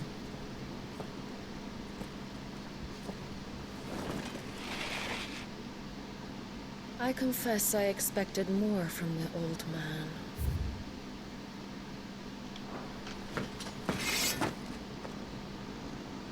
And less from you. This is the second time you've bested my sisters. Men of your talents are rare indeed. Why cost your lot with such undesirables? If it is the hearth you long for, you will find more than enough warmth under my wings. Oh, I'm scintillating. You know exactly what I want. Yes, you are indeed. Hand over the dominant. I apologize. And I'll leave you in peace. You would dare to make demands of me.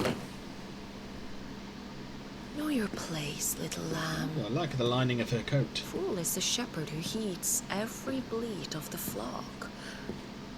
And I will suffer yours no longer. Must I spell it out for you, Branded? No one is listening. No one at all! Come, little lamb, to the slaughter with you.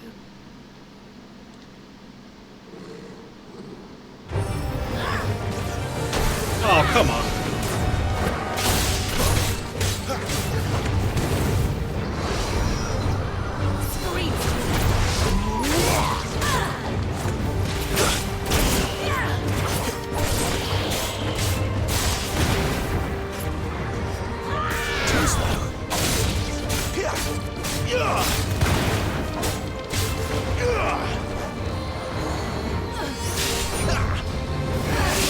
Oh dear. There's a move this time.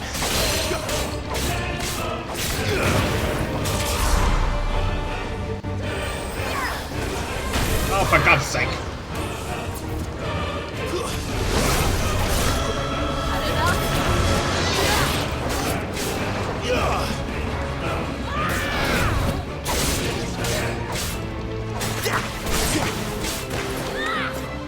Too slow.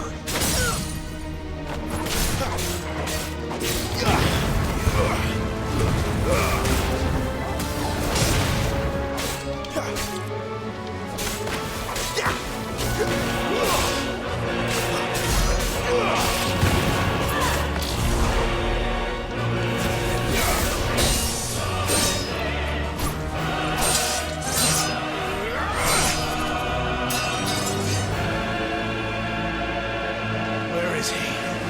I won't ask again.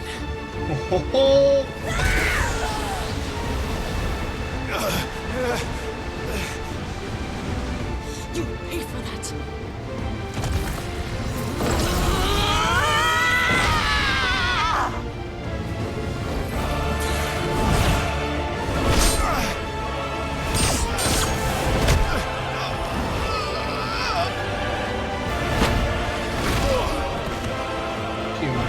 Wounding me.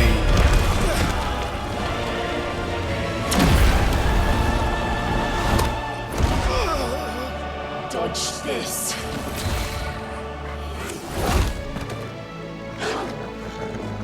Fucking duck! No! You fucking bitch! Cry all you like. There's no one to save you now. Alright, Sephiroth.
Ramel. I'll bury it together.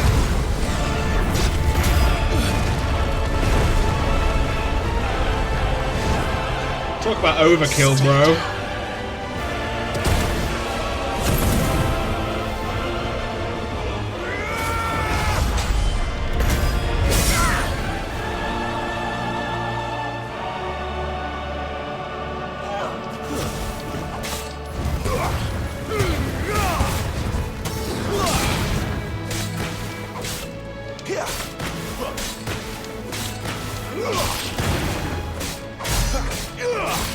Don't touch me! Crawl for me!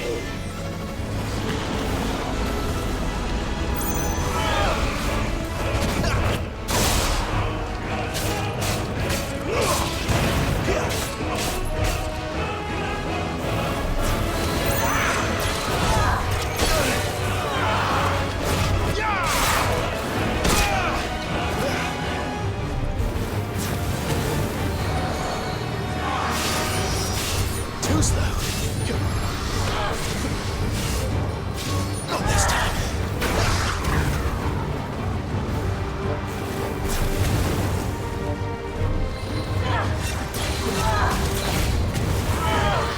Not this time.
Bad luck.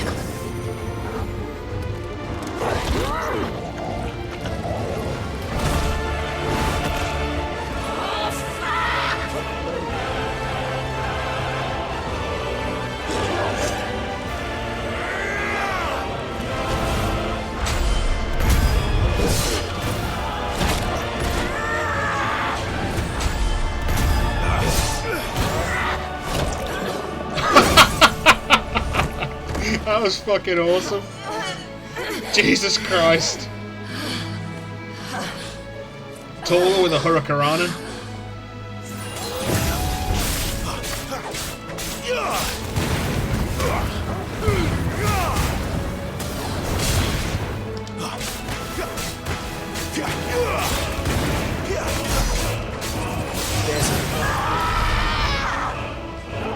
I'll kill you!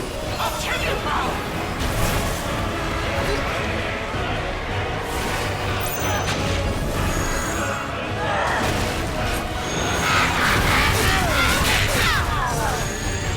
What the fuck?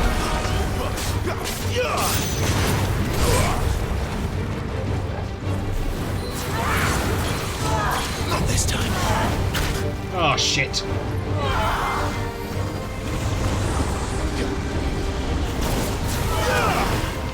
Too slow.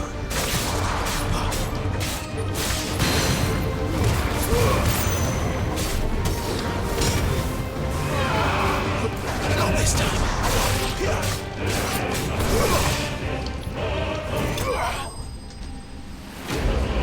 Oh.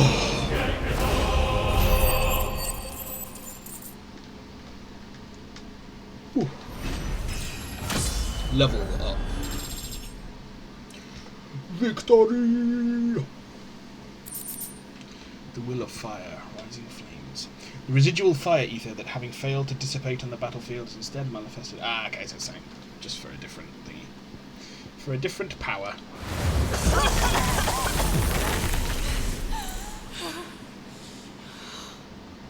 You are but a branded. How? How did you do it? How did you even survive? How? The answer is simple, Benedicta.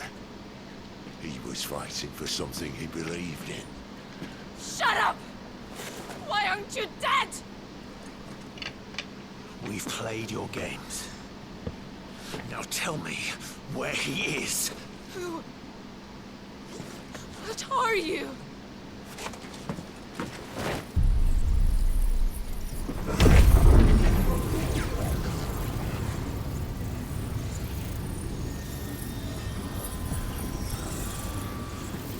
Why?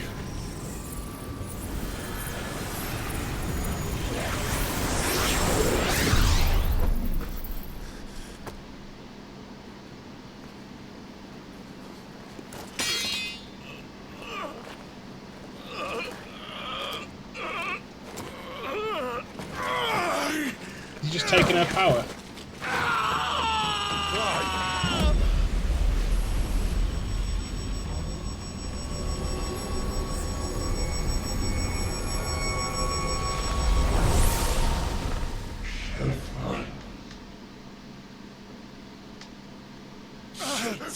Clive!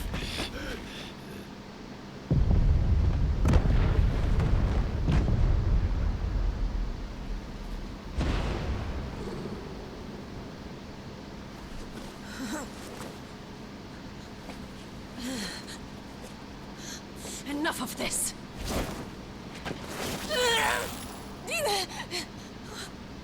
What?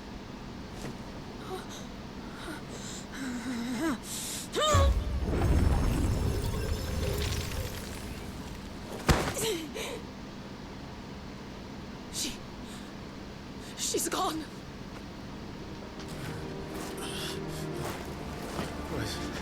What's happening?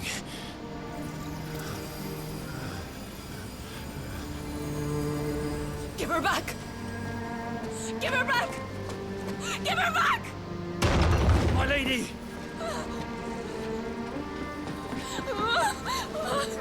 Where is she? Where is Garuda?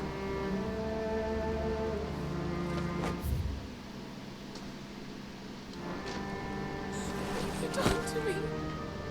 What have you done? Look at me, my lady. We need you here.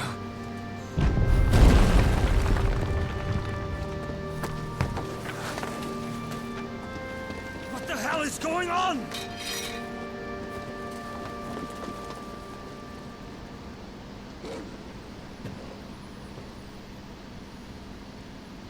Shit, son.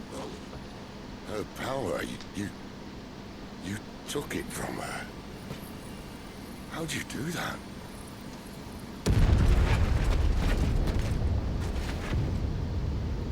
Fuck me. I hope the bearers found a way out. Clive, this place is ready to collapse, and I'd rather not be here when it does. If your dominant started this fire, and I'm betting he did, he'll be long gone. Damn it all.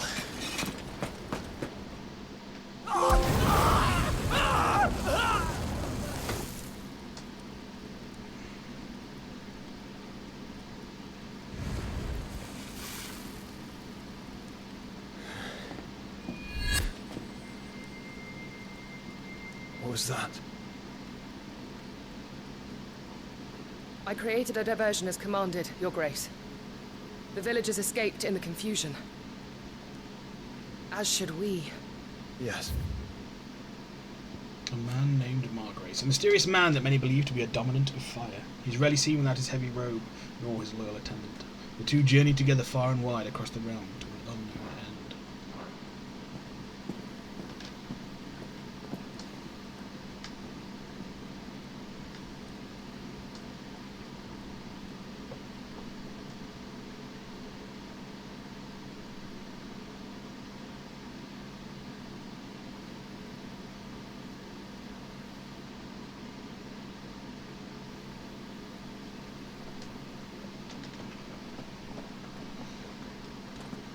Oh, look. Awning has broken. And here come the cavalry, itching to butcher the bastards who made him miss their morning gruel. Come on. If they catch us leaving a burning care, people might jump to conclusions. Right. Right then. Wings of Change. That... The power of wind. Clive has claimed a portion of the icon Garuda's essence. Attuning with Garuda not only changes the elemental aspect of Clive's magic spells, but also allows access to several new iconic abilities such as Gouge, a deadly flurry of talons that can tear into an opponent for multiple hits. Ability details can be found on the Abilities tab. Nice. Garuda's feat. Garuda's iconic feat, Deadly Embrace, can be used to draw smaller, lighter enemies toward Clive. The action can also topple larger enemies that become partially staggered when their Gwil gauge reaches 50%. Toppling an enemy in this manner can deal significant damage. Changing icons. Press L2 to cycle between currently attuned icons in real time, allowing for more varied assault. That's cool. Ability cooldown. Cooldown times for iconic abilities displayed around the corresponding icon in the ability widget. Ability availability for all attuned icons can be confirmed via the coloured dots to the widget's right. Benedicta said you'd taken her power. You don't still have it, do you? I think I do. I can feel it. It's inside me, along with the flames. Well, are you not keen to try it out? What could possibly go wrong? Yes, we're going to call it there for today. It's been a rather good session. I'm thoroughly enjoying finally being able to play the game. It's fucking awesome. And I still have managed to avoid spoilers, so it's going to be great. This is what we're going to be doing for